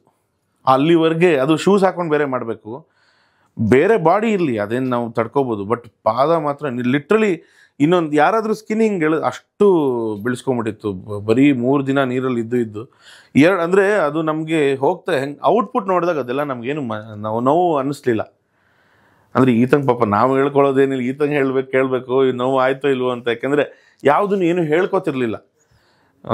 ಇವಾಗ ನಮ್ಮ ಶೂಟಿಂಗ್ ಇವಾಗ ಫಸ್ಟು ಸ್ಟಂಟೇನೆ ವಿಕ್ರಮ್ ಅವರವರೇ ರುಬ್ಬಾಕ್ಬಿಟ್ಟಿದ್ರು ನಿಜವಾಗ್ಲು. ಅಂದರೆ ಯಾಕೆ ರುಬ್ಬಾಕಿದ್ರು ಅಂದರೆ, ಈತ ಫಸ್ಟೇನೆ ಅವರೊಂದು ಯಾವುದೋ ಒಂದು ಬ್ಯಾಕ್ ಫ್ಲಿಪ್ಪು ಫ್ರಂಟ್ ಫ್ಲಿಪ್ಪು ಏನೋ ಮಾಡೋಕ್ಕೆ ಹೋದಾಗ ಅದು ಚೆನ್ನಾಗಿ ಬಂದ್ಬಿಡ್ತು. ಈತ ಮಾಡ್ತಾರೆ ಅನ್ನೋದೊಂದು ಅವ್ರಿಗೆ ಗೊತ್ತಾಗಿದ್ದ ತಕ್ಷಣ ಚೆನ್ನಾಗಿ ಇಟ್ಕೊಂಡು. ಮತ್ತು ಇನ್ನೊಂದೇನೆಂದರೆ, ಒಂದು ಸಿಚುವೇಶನ್ ಬರುತ್ತೆ, ಒಂದು ಇಡೀ ದಿನ ಕೈ ಕಟ್ಕೊಂಡು ಹಿಂಗೆ ಮೇಲೆ ನಿಂತ್ಕೋಬೇಕು ಇಟ್ಕೊಂಡು. ಇವಾಗ ನಾವು ಸ್ಕೂಲಲ್ಲಿ 1 ಅವರ್ ನಿಂತ್ಕೋತಿರ್ಲಿಲ್ಲ. ಇದೆಲ್ಲ ನಮ್ಮ ಪನಿಷ್ಮೆಂಟ್ ಎಲ್ಲ ಕೊಟ್ಟರೆ 1 hour ನಿಂತ್ಕೊಳ್ಳೋಕ್ಕೆ ಆಟ ಆಡ್ತಿದ್ವಿ. ಇಡೀ ದಿನ ಅದೊಂದು ಅಂದರೆ ಕೆಲವೆಲ್ಲ ಈ ಥರ ಇನ್ಸಿಡೆಂಟ್ಸ್. ಬಟ್ ಅದನ್ನೆಲ್ಲ ನಮ್ಗೆ ಔಟ್ಪುಟ್ಟಲ್ಲಿ ನೋಡಿದಾಗ ಅಂದರೆ ಪ್ರಾಪರಾಗೆಲ್ಲ ಒಂದು ಎಡಿಟ್ ಆಗಿ ಒಂದು ಆನ್ಲೈನಲ್ಲಿ ನಮ್ಮ ಎಡಿಟರ್ ಸಂಕೇತ್ ಅಂತ ಆನ್ಲೈನ್ ಎಡಿಟರು ಆತ ಎಡಿಟ್ ಮಾಡಿ ನಮ್ಗೆ ನೋಡ್ತಿದ್ದಾಗೆಲ್ಲ ಆ ಪೇನ್ ಎಲ್ಲ ಪಾಪ ಹೊಟ್ಟೋಗೋದು. ಚಂದನ್ ಈ ಸಿನಿಮಾದಿಂದ ಬಾಂಡಿಂಗ್ ಅಥವಾ ಬ್ರದರ್ ಅಂತಿದ್ದೀರಲ್ಲ ಸರ್, ಆ ಬ್ರದರ್ ಇಲ್ಲ, ನಾನು ಅದೇ ಹೇಳಿದ್ನಲ್ಲ, ಜಸ್ಟ್ ನನಗೆ ನಮ್ಮ ಯುವದಿರ ಸರ್ ಇವಾಗ ಬಂದಿದ್ರು ಆ್ಯಕ್ಚುಲಿ, ಅವ್ರದ್ದೊಂದು ಸಿನಿಮಾ ಮಾಡ್ತಿದ್ದೀನಿ. ಹಾಗಾಗಿ ಆ ಸಿನಿಮಾ ಹಾಡುಗಳನ್ನ ಇವ್ರು ಜಿಮ್ಮಲ್ಲಿ ಅವರು ಜಾಯ್ನ್ ಆಗಿದ್ದಿದ್ದು. ಅಲ್ಲಿ ಕೇಳಿ ಇದು ಯಾರು ಮಾಡಿರೋದು, ಸುಮಾರು ಜನ ಆ್ಯಕ್ಚುಲಿ ಈ ಸಿನಿಮಾಗೆ ಮ್ಯೂಸಿಕ್ ಡೈರೆಕ್ಟ್ರು ಅಂತ ನಾನೊಂದು 7ನೇವನೋ 8ನೇವನೋ ನಾನು, ಯಾಕೆಂದರೆ ಎಲ್ಲರ ಹತ್ರನೂ ಹೋಗಿ ಅವರವ್ರ ಕೆಲಸಗಳು ಇಷ್ಟ ಆಗದೆ ಬಂದಂಥ ಆಪರ್ಚುನಿಟಿ ಇದು ನನಗೆ. ನನ್ನ ಸಾಂಗ್ಗಳು ಕೇಳಿ ನಮ್ಮ ಬ್ರದರ್ಗೆ ಇಷ್ಟ ಆಗಿ ಸರಿ ಇವ್ರ ಕೈಲಿ ಮಾಡಿಸೋಣ ಅನ್ನೋದು ರೀತಿ ನಮ್ಮ ಯುವದಿರ ಸರ್ನ ಕೇಳಿ ಒಂದಿನ ಮೀಟಿಂಗ್ ಹಾಕ್ಕೊಂಡು ಒಂದು 5 ನಿಮಿಷ ಮೀಟಿಂಗ್ ಆಯಿತು, ಮಾರನೇ ದಿನ ಕೆಲಸ ಸ್ಟಾರ್ಟ್. ಸಾಂಗ್ಸ್ಗಳನ್ನ ಕಮರ್ಷಿಯಲ್ ಆಗಿ ಥಿಂಕ್ ಮಾಡಿ ಆ್ಯಡ್ ಮಾಡಿದ್ದುಂಟು. ಒಂದು ಸ್ಟೈ ಸಾಂಗು 4 ಐಟಮ್ ಅಂತಾರೆ, ಅಥವಾ ಕಥೆನೇ ಡಿಮ್ಯಾಂಡ್ ಮಾಡುತ್ತಾ ಸಾಂಗ್? ಕಥೆ ಡಿಮ್ಯಾಂಡ್ ಮಾಡ್ತು. ಅಂದರೆ ಆ್ಯಕ್ಚುಲಾಗಿ ಬಿಟ್ ಸಾಂಗ್ನೂ ಇರಲಿಲ್ಲ, ಒಂದು ಬಿಟ್ ಸಾಂಗ್ ಮಾತ್ರ ನಾವು ಅದನ್ನು ತುರುಕ್ಲಿಲ್ಲ. ಬಟ್ ಏನಂದರೆ ಆ ಸಿಚುಯೇಷನ್ಗೆ ಬ್ಯಾಕ್ಗ್ರೌಂಡ್ ಸ್ಕೋರ್ನಲ್ಲಿ ನಾವು ಚಚ್ಚಾಕ್ಬಿಡೋಣ, ಆ ಎಮೋಷನ್ಸ್ ತರೋಣ ಅಂತ ಅನ್ನೋದು ಒಂದು ಆಸೆ ಇತ್ತು. ನಾನು ನಮ್ಮ ಪ್ರೊಡ್ಯೂಸರ್ ಮೇಡಮ್ಗೆ ಒಂದು ಬಿಟ್ಟು ಸಾಂಗ್ ಕಳಿಸಿದ್ದೆ. ಆ್ಯಕ್ಚುಲಿ ಪ್ಯಾಥೋ ಸಾಂಗ್ ಅದನ್ನು ಮಾಡೋಣ ಅಂತ ಅಂದ್ಕೊಂಡು ಮಾಡಿದಾಗ ಈ ಬಿಟ್ ಸಾಂಗ್ ಏನಾಯಿತು ಅವ್ರಿಗೆ ಸ್ವಲ್ಪ ಮನ್ಸಿಗೆ ನಾಟಿತ್ತು. ಅಂದರೆ ಇದು ಏನು ಅಂಥ ಬೇರೆ ಲೆವೆಲ್ ಅನ್ನೋದಕ್ಕಿಂತ ಅದೇನೋ ಅವ್ರಿಗೊಂದು ಮನಸ್ಸಲ್ಲಿ ಇತ್ತು, ಇದನ್ನು ನಾನು ಎಲ್ಲಾದರೂ ಬಳಸ್ಕೋಬಹುದಾ ಈ ಬಿಟ್ ಸಾಂಗ್ನ ಅಂತ. ಅದೊಂದು ಮಾತ್ರ ನಾವು ಒಂದು ತುರ್ಕೋ ರೀತಿ ಅಂತಲ್ಲ, ಅದನ್ನು ಒಂದು ಓಕೆ ಇದು ಇಲ್ಲಿ ಬಿದ್ದರೆ ಅದು ಚೆನ್ನಾಗಿರುತ್ತೆ ಅನ್ನೋದಕ್ಕೆ ನಾವು ಕಂಪೋಸ್ ಮಾಡಿ. ಮಿಕ್ಕಿದ್ದೆಲ್ಲ ಸಿಚುಯೇಷನ್ಸ್ ನಮ್ಗೆ, ಅಂದರೆ ಮುಂಚೆನೇ ನಾವು ಕಥೆ ಮಾಡ್ಕೋಬೇಕಾದ್ರೆ. ಯಾಕೆಂದರೆ ನಾನು ಇನ್ನೊಂದೇನಂತಂದರೆ ಇದೊಂದೇ ಸಿನಿಮಾಗೆ ಪ್ರತಿಯೊಂದು ದಿನವೂ ಆಫೀಸ್ಗೆ ಹೋಗಿ ಕತೆ ಅವ್ರ ಜೊತೆ ಅವ್ರ ಡಿಸ್ಕಷನ್ ಏನೇ ಮಾಡ್ತಿದ್ರು, ಯಾಕೆಂದರೆ ನನಗೆ ಬ್ಯಾಕ್ಗ್ರೌಂಡ್ ಸ್ಕೋರ್ ಕೆಲವು ಟೈಮ್ ಹೆಲ್ಪ್ ಆಗುತ್ತೆ ಅವ್ರ ಕತೆ ಡಿಸ್ಕಷನ್ಗೆ. ಸೊ ಅದು ಕತೆ ಜೊತೆ ಕೂತ್ಕೊಂಡು ಫುಲ್ ಟ್ರಾವೆಲ್ ಮಾಡಿ ಒಂದು ಬಂದಂಥ ಜರ್ನಿ ಇದು. ಸರ್, ನೀವು ಮಾರ್ಕೆಟಲ್ಲಿ ಸ್ಟೋರಿ ನಡೀತು ಅಂತ ಹೇಳ್ತಾ ಇದ್ದಾರೆ. ಮಾರ್ಕೆಟಲ್ಲಿ ಹುಡುಗಿರನ್ನ ಆರ್ಟ್ ಕದಿಯುವಂಥ ಕದಿಮನ ಅಥವಾ ಬೇರೆನೇ ಇದೆಯಾ ಅಂತ? ಹಂಗೆ ಕೇಳಿದ್ರೆ ನಾನು ಪೂರ್ತಿ ಕತೆನೇ ಹೇಳ್ಬೇಕು. ಇಲ್ಲ, ಅದೊಂದು ಮಾರ್ಕೆಟಲ್ಲಿ ಮಾಡಬೇಕು ಅಂತ ಕತೆ ಸಿಚುವೇಶನ್ ಆಯ್ತದ ಆ್ಯಕ್ಚುಲಿ. ಅಂದರೆ ಈ ಥರ ಕತೆಗೆ ಹಿಂಗೆ ಮಾಡಿದ್ರೇ ಚೆಂದ ಆಗುತ್ತೆ, ಹಂಗೆ ಹಿಂಗೆ ಅಂತ. ಕೊನೆಗೆ ಏನಾಯಿತು, ನಾವು ಇದನ್ನು ಬೇರೆ ಕಡೆ ಮಾರ್ಕೆಟಲ್ಲಿ ಸಿಂಪಲ್ ಆಗಿರೋ ಮಾರ್ಕೆಟಲ್ಲಿ ಮುಗಿಸ್ಕೊಂಬಿಡೋಣ. ಯಾಕಂದರೆ ಸಿಟಿ ಮಾರ್ಕೆಟು ಅಂತಂದರೆ ಅಲ್ಲೊಂದು ಹೂವು ತೊಗೊಳಕ್ಕೆ ಹೋದ್ರೇ ಎಷ್ಟೊತ್ತಾಗುತ್ತೆ, ಎಷ್ಟು ಕಷ್ಟ ಆಗುತ್ತೆ. ಆ ಜನಗಳ ಮಧ್ಯದಲ್ಲಿ ತುಂಬ ರಿಸ್ಕ್ ಇದೆ. ಮಾರ್ಕೆಟ್ ಅಂತ ಹೋಗಿ ಒಂದು ಶಾಪ್ ಮಾಡೋಕ್ಕೇ ತುಂಬ ಕಷ್ಟ ಆಗುತ್ತೆ. ಅಂಥದ್ರಲ್ಲಿ ಅಲ್ಲಿ ಹೋಗಿ ನಾವು ಕ್ಯಾಮ್ರಾಗಳಿಟ್ಟು ಮಾರ್ಕೆಟ್ ಮೇನ್ ಬಿಲ್ಡಿಂಗ್ ಇದೆಯಲ್ಲ, ರಾಜಾ ಮಾರ್ಕೆಟ್ ಮೇನ್ ಬಿಲ್ಡಿಂಗ್ ಇದೆಯಲ್ಲ, ಅದ್ರ ಮೇಲ್ಗಡೆನೇ ಸೆಟ್ ಆಗಬೇಕು ಅಂತ ಪ್ಲ್ಯಾನ್ ಮಾಡಿದೆ ಬಾಬು ಸರ್. ಇಲ್ಲ ಅಣ್ಣ, ನೀನು ಇಲ್ಲಿ ಮಾಡಿದ್ರೇ ಆ ಕತೆಗೆ ತಾಕತ್ ಬರೋದು, ನಿಮ್ಮ ಮೇಲೆ ಎಲ್ಲೋ ಮಾಡಿ ಚೀಟ್ ಮಾಡಿ ಏನೇ ಮಾಡಿದ್ರು ಅದಕ್ಕೊಂದು ವ್ಯಾಲ್ಯೂ ಬರೋಲ್ಲ. ಸರಿ ಆಯಿತು ಅಂದ್ಬಿಟ್ಟು ಒಂದು ದಿವಸ ನಾವು ಲೊಕೇಶನ್ ನೋಡ್ಕೋದ್ವಿ. ನೋಡ್ಕೊಂಡು ಬಂದು ಆಗಲ್ಲ, ಇಲ್ಲೆಲ್ಲ ಶೂಟ್ ಮಾಡೋಕ್ಕಾಗದೆ. ಆಮೇಲೆ ನಾವು ಅಲ್ಲೆಲ್ಲ ಕೇಳಿದ್ವಲ್ಲ, ಇಲ್ಲಿ ಯಾವ ಶೂಟಿಂಗು ಆಗಲ್ಲ ಸುಲಭವಾಗಿ ಅಂತ ಹೇಳ್ಬಿಟ್ಟಿದ್ವಿ. ಸರಿ ಆಯಿತು ಅಂತ ಅಂದ್ಬಿಟ್ಟು ನಾವು ಬಂದುಬಿಟ್ವಿ, ಆಗಲ್ಲ ಇಲ್ಲಿ ಅಂತ. ಇನ್ನೊಂದು ಆಲ್ಟರ್ನೇಟ್ ಬಿಲ್ಡಿಂಗ್ ಅಲ್ಲಿಂದ ಸ್ವಲ್ಪ ಹಿಂದೆಗಡೆ ಮಾಡೋಣ, ಮೇಲ್ಗಡೆ ಇದರಲ್ಲಿ ಅಂತ. ಅಲ್ಲಿ ನಮ್ಮ ಬಾಬು ಸರ್ ಆಗದೇ ಇಲ್ಲ, ಮಾಡಿದ್ರೆ ಅಲ್ಲಿ ಮಾಡೋಣ ಎಲ್ಲ ಅವ್ರು ಇನಿಷಿಯೇಟಾಗಿ ತೊಗೊಂಡಿದ್ರು ನಮ್ಮ ಬಾಬು ಅವರು. ಸೊ ಫೈನಲಿ ನಾವು ಅಲ್ಲೊಂದು 8-10 ದಿನ ಮಾಡಿದ್ವಿ. 8-10 ದಿನ 10 ದಿನ ಫಸ್ಟೇ ಅನ್ಕೊಂಡಿದ್ವಿ. ಅಂದರೆ ಫುಲ್ ಮಾರ್ಕೆಟ್ ಯಾರೂ ತೋರಿಸಿಲ್ಲ, ಹಂಗೆ ನಾವು ನಮ್ಮ ಫಿಲಮಲ್ಲಿ ತೋರಿಸಿದ್ದೀವಿ. ಮಾರ್ಕೆಟಿಂದ ಹಿಡಿದು, ಮಾರ್ಕೆಟ್ ನಾರ್ಮಲ್ ಜನದಿಂದ ಹಿಡಿದು, ನಮ್ಮ ಆರ್ಟಿಸ್ಟ್ಗಳಿಂದ ಹಿಡಿದು ಪ್ರತಿಯೊಂದು. ನಮ್ಮ ಕ್ಯಾಮ್ರಾಮನ್ ಅಂತೂ ಆ ಮಾರ್ಕೆಟ್ನ ಅದ್ಭುತವಾಗಿ ತೆಕ್ಕೊಟ್ಟಿದ್ದಾರೆ. ಒಂದು ಸೀನಿಂದ ಹಿಡಿದು ನಿಮಗೆಲ್ಲ ಇಡೀ ಮಾರ್ಕೆಟ್ನ ತುಂಬ ಚೆನ್ನಾಗಿ DOP ಅವ್ರು ತೆಕ್ಕೊಟ್ರು. ಚೆನ್ನಾಗಿ ಬಂದಿದೆ ಅದು. ಆ ಮಾರ್ಕೆಟ್ ಸೀನ್ ಮಾತ್ರ ಮಾರ್ಕೆಟಿಗೆ, ಅಂದರೆ ಹೊರಗಡೆಯಿಂದ ಬಂದವರಾಗಲಿ, ಇಲ್ಲ ಬೆಂಗಳೂರಲ್ಲಿರೋರು ಇನ್ನೂ ಸರಿಯಾಗಿ ಮಾರ್ಕೆಟ್ ನೋಡಿಲ್ಲ, ಖಂಡಿತ ಅದು ನೋಡಿಲ್ಲ ಅವರು. ಈ ಸಿನಿಮಾ ನೋಡಿದ್ರೆ ಮಾರ್ಕೆಟ್ ಅದ್ಭುತವಾಗಿ ಕಾಣುತ್ತೆ ಅವ್ರಿಗೆ. ಮಾರ್ಕೆಟ್ ಅಂದರೆ ಹಿಂಗಿರುತ್ತಾ ಸಿಟಿ ಮಾರ್ಕೆಟ್ ಅಂತ, ಅಷ್ಟು ಚೆನ್ನಾಗೆ ಅವರು ತೆಕ್ಕೊಟ್ರು. ಸೊ ಹಂಗೆ ಕತೆ ಮಾರ್ಕೆಟ್ ಜರ್ನಿ ಹೋಗ್ತಾನೆ ನಮ್ಮ ಬೇರೆ ಕಡೆ ಶೆಡ್ಗಳು ಹಾಕ್ಕೊಂಡು ಆ ಕತೆ ಮೂಲಕ. ಸೊ ಏನಂತಾರ ಜೀವನೇ ಮಾರ್ಕೆಟು ಕದೀಮಾಗೆ. ನನ್ನ ಫ್ರೆಂಡ್ ಇನ್ನೊಬ್ಬ ಕೇಳ್ತಾ ಇದ್ದ, ಕದೀಮಾ ಹುಡುಗಿ ಸಿಕ್ಕ ಮೇಲೆ ಅವಳಿಗೋಸ್ಕರ ಜಾಸ್ತಿ ಕದಿಯೋದನ್ನ ಮಾಡ್ತಾನ ಅಥವಾ ಹುಡುಗಿ ಸಿಕ್ಲು ಅಂತ ಕದಿಯೋದನ್ನ ಕಡಿಮೆ ಮಾಡ್ತಾನ ಅಂತ? ಎರಡು ಹೇಳಿದ್ರು ಸ್ಟೋರಿ ಹೇಳ್ದಂಗೆ. ಇಲ್ಲ, ಅದು ಅದೇ ಮೇನ್. ಎರಡು ಹೇಳಿದ್ರು. ಈಗ ಏನಂತಂದ್ರೆ, ಈಗ ಕದೀಮನ್ ಲೈಫಲ್ಲಿ ಒಂದು ಹುಡುಗಿ ಬಂದು, ಅವ್ನು ಕದೀಮಾನೆ, ಅವ್ನು ಹುಟ್ಟು ಕಳ್ಳ. ಆಮೇಲೆ ಆ ಹುಡುಗಿ ಬಂದ್ಮೇಲೆ ಇವ್ನು ಇನ್ನೇನೇನು ಕದ್ದ, ಏನೇನು ಮಾಡ್ದ, ಅಂದರೆ ಟ್ವಿಸ್ಟ್ ಅಂಡ್ ಟರ್ನ್ಸ್ ಅವಾಗ ಏನೇನಾಗುತ್ತೆ, ಏನೇನು ಇಬ್ರು ಫೇಸ್ ಮಾಡ್ತಾರೆ ಅನ್ನೋದೇನೆ ಮೇನ್ ಇದು. ಚಂದ ಅವ್ರೆ, ಎಷ್ಟೋ ಜನ ಸ್ಟಾರ್ಗಳನ್ನ ರೆಡಿ ಮಾಡೋರು ನೀವು ಜಿಮ್ ಅಲ್ಲಿ. ಖಂಡಿತ. ಹೀರೋ ಮಟೀರಿಯಲ್ ಕಾಣ್ಬೇಕು ಅಂತಂದ್ರೆ ಜಿಮ್ ಅಲ್ಲಿ ಬಂದು ಕಸರತ್ ಮಾಡ್ಲೇಬೇಕು. ಹೌದು ಹೌದು. ಸೊ ಆತರ ಯಾರಾದ್ರೂ ಸ್ಟಾರ್ಗಳು ಬಂದು ನಿಮ್ಮಲ್ಲಿ ಜಿಮ್ ಟ್ರೈನಿಂಗ್ ಪಡೆದುಕೊಳ್ಬೇಕಾದ್ರೆ ಉಟ್ಕೊಂಡಂತ ಕನ್ಸ ನೀವು ಹೀರೋ ಆಗ್ಬೇಕು ಅನ್ನೋದು, ಅಥವಾ ಜಿಮ್ ಮುಚ್ಚಿದ ಮೇಲೆ ನಾನು ಹೀರೋ ಆಗ್ಬೇಕು? ಇಲ್ಲ ಮೇಡಮ್, ನಾನು ಜಿಮ್ ರನ್ ಮಾಡ್ತಾನೆ ನಾನು ಶೂಟಿಂಗ್ ಮುಗಿಸ್ಕೊಂಡೆ. ನಾನು ಜಿಮ್ ಯಾವತ್ತೂ ಮುಚ್ಚಿಲ್ಲ. ಅದೇನಂತಂದ್ರೆ ಅಂದರೆ ಚಿಕ್ಕ ವಯಸ್ಸಲ್ಲಿ ಇರುತ್ತಲ್ಲ ಮೇಡಮ್, ಈಗ ಹೀರೋ ಆಗಬೇಕು ಅಂತಂದರೆ ಸಡನ್ನಾಗಿ ಒಂದು ಹೀರೋ ಆಗಬೇಕು, ಅದು ಕಷ್ಟ ಇದೆ. ಅಂದರೆ ಚಿಕ್ಕ ವಯಸ್ಸಿಂದನೂ ಅದೊಂದು ನಾವು ಒಂದಷ್ಟು ಸಿನಿಮಾಗಳು ನೋಡಿರ್ತೀವಿ, ಒಂದಷ್ಟು ಹೀರೋಗಳನ್ನ ನೋಡಿರ್ತೀವಿ. ಇವಾಗ ನಾನು ಚಿಕ್ಕ ವಯಸ್ಸಲ್ಲೇ ಫಸ್ಟು ಸಾಂಗೇ ತಾಲಿಬಾನ್ ಅಲ್ಲ ಸಾಂಗ್ಗೆ ನಾವು ಡ್ಯಾನ್ಸ್ ಮಾಡ್ಕೊಂಡು ಬಂದಿದ್ದು, ಸ್ಕೂಲ್ ಡೇಸಿಂದ ಹಿಡಿದು ಯಾವ್ದಾದ್ರು ಒಂದು ಫಂಕ್ಷನಿಂದ ಹಿಡಿದು. ಈಗ ಅಪ್ಪು ಸರ್ ನೋಡಿದ ತಕ್ಷಣವೇ ನಮ್ಗೆ ಏನಾಗುತ್ತೆ, ಒಂದು ಸತಿ ಆ ಸ್ಟೆಪ್ ಹಾಕ್ಬಿಡೋಣ ಅಂತ ಅನ್ಸ್ಬಿಡುತ್ತೆ. ಸೊ ಹಂಗೆ ಮಾಡ್ತಾ ಅದು ಬೆಳೀತಾ ಈಗ ಅಪ್ಪು ಸರ್ ಎಲ್ಲಿ ವರ್ಷಕ್ಕೆ ಒಂದು ಫಿಲಮ್ ಅಥವಾ ಸೂಪರ್ ಡೂಪರ್ ಇಟ್ಕೊಟ್ರೆ ನಾವು ಅದೇ ವರ್ಷ ಆ ಥರನೇ ಫಾಲೋ ಮಾಡ್ಕೊಂಡು ಬರ್ತಾ ಒಂದು ಫೈನ್ ಡೇ ನಾವು ಒಂದಷ್ಟು ಫ್ರೆಂಡ್ಸ್ ಗ್ರೂಪ್ ಇರ್ತೀವಲ್ಲ, ನೋಡು ಟ್ರೈ ಮಾಡು, ಆ ಥರ ಇಂಟ್ರೆಸ್ಟ್ ಇದೆಯಲ್ಲ. ಸೊ ಹಂಗೆ ಬರ್ತಾ ಕೊನೆಗೆ ಫೈನಲಾಗೆ ಇದು ಒಂದು ಆಪರ್ಚುನಿಟಿ ಕದಿಮ ಥರ ಬಂತು. ಸರ್ ಅದು ಬೇರೆ ಶೇಡಲ್ಲಿ ಏನಾದ್ರು ಕಾಣಿಸ್ಕೊಂಡಿದ್ದೀರಾ? ಅಂದರೆ ಶೇಡ್ ಏನಾದ್ರು ಇದೆಯಾ ಬೇರೆ ಬೇರೆ ಅಂತ, ಇಲ್ಲ ಒಂದೇ ಪಾತ್ರ ಇದೆ ನಿಮ್ದು? ಇದೆ, ಶೇಡ್ಸ್ ಇದೆ. ಶೇಡ್ಸ್ ಅಲ್ಲಿ ಇದೆ ಸರ್. ಈಗ 50ನೇ ವರ್ಷ ಅಪ್ಪು ಅವ್ರದ್ದು. ಹಾಂ ಸರ್, ಈ ವರ್ಷ. ಹೌದು. ಅವಾಗ ನೀವು ಹೀರೋ ಆಗ್ತಾ ಇದ್ದೀವಿ. ಅದು ನಮ್ಮ ಅದೃಷ್ಟ, ದೇವರ ಅನುಗ್ರಹ, ಅಪ್ಪು ಸರ್ ಆಶೀರ್ವಾದ.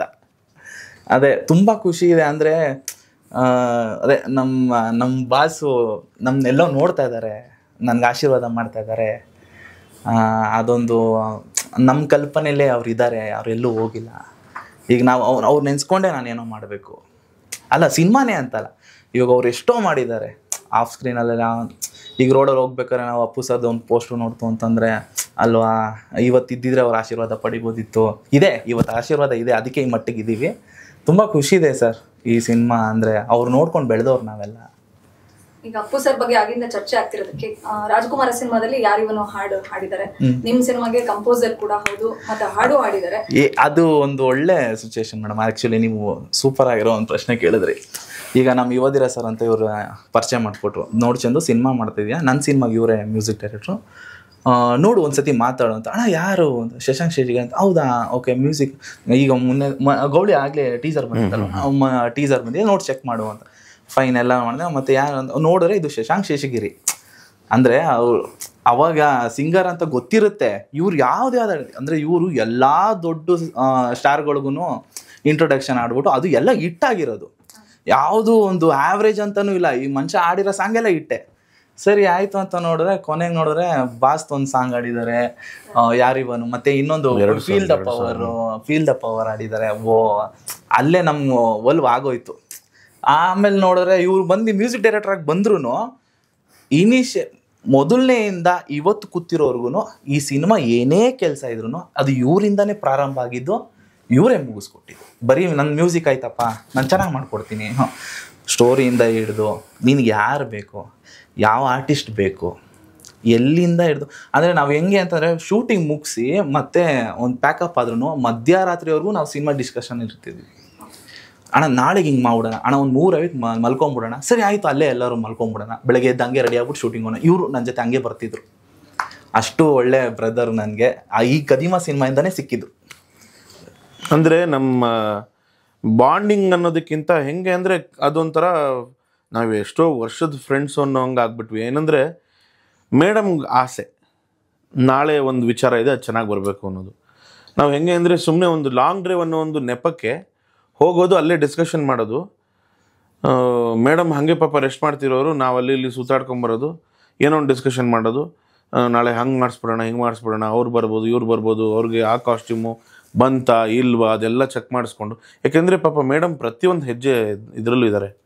ಅವರಂದರೆ ಅದೊಂಥರ ಹೆಂಗೆ ಅಂತಂದರೆ ಪಾಪ ಅವರು, ಇವಾಗ ನಾವು ಮಾರ್ಕೆಟ್ ಬಗ್ಗೆನೇ ಮಾತಾಡ್ತಿದ್ವಲ್ಲ, ಅಲ್ಲಿ ಲಿಟ್ರಲಿ ಯಾವ ಮಟ್ಟಕ್ಕೆ ಕಷ್ಟ ಇತ್ತು ಅಂತಂದರೆ BBMP ಅವ್ರು ಬಂದು ಪ್ರಾಬ್ಲಮ್ ಮಾಡ್ತಾರೆ. ಸತ್ಯವಾಗಿ ನಾನು ಓಪನ್ ಆಗಿ ಹೇಳ್ತೇನೆ, ಅದೇನು ಇದು ಅಂತಲ್ಲ.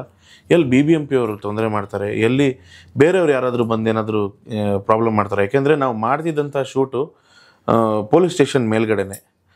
ಅಲ್ಲಿ ಹೆಂಗೆ ಅಂತಂದರೆ ಒಂದು ಹೆಜ್ಜೆ ನಡೆದ್ರೆ ಒಂದು ಹೆಜ್ಜೆ ಟ್ರೈನರ್ ಅವ್ರ ಕೆಳಗಡೆ ಇದು ಇರಿಟೇಷನ್ ಆಗುತ್ತಾ.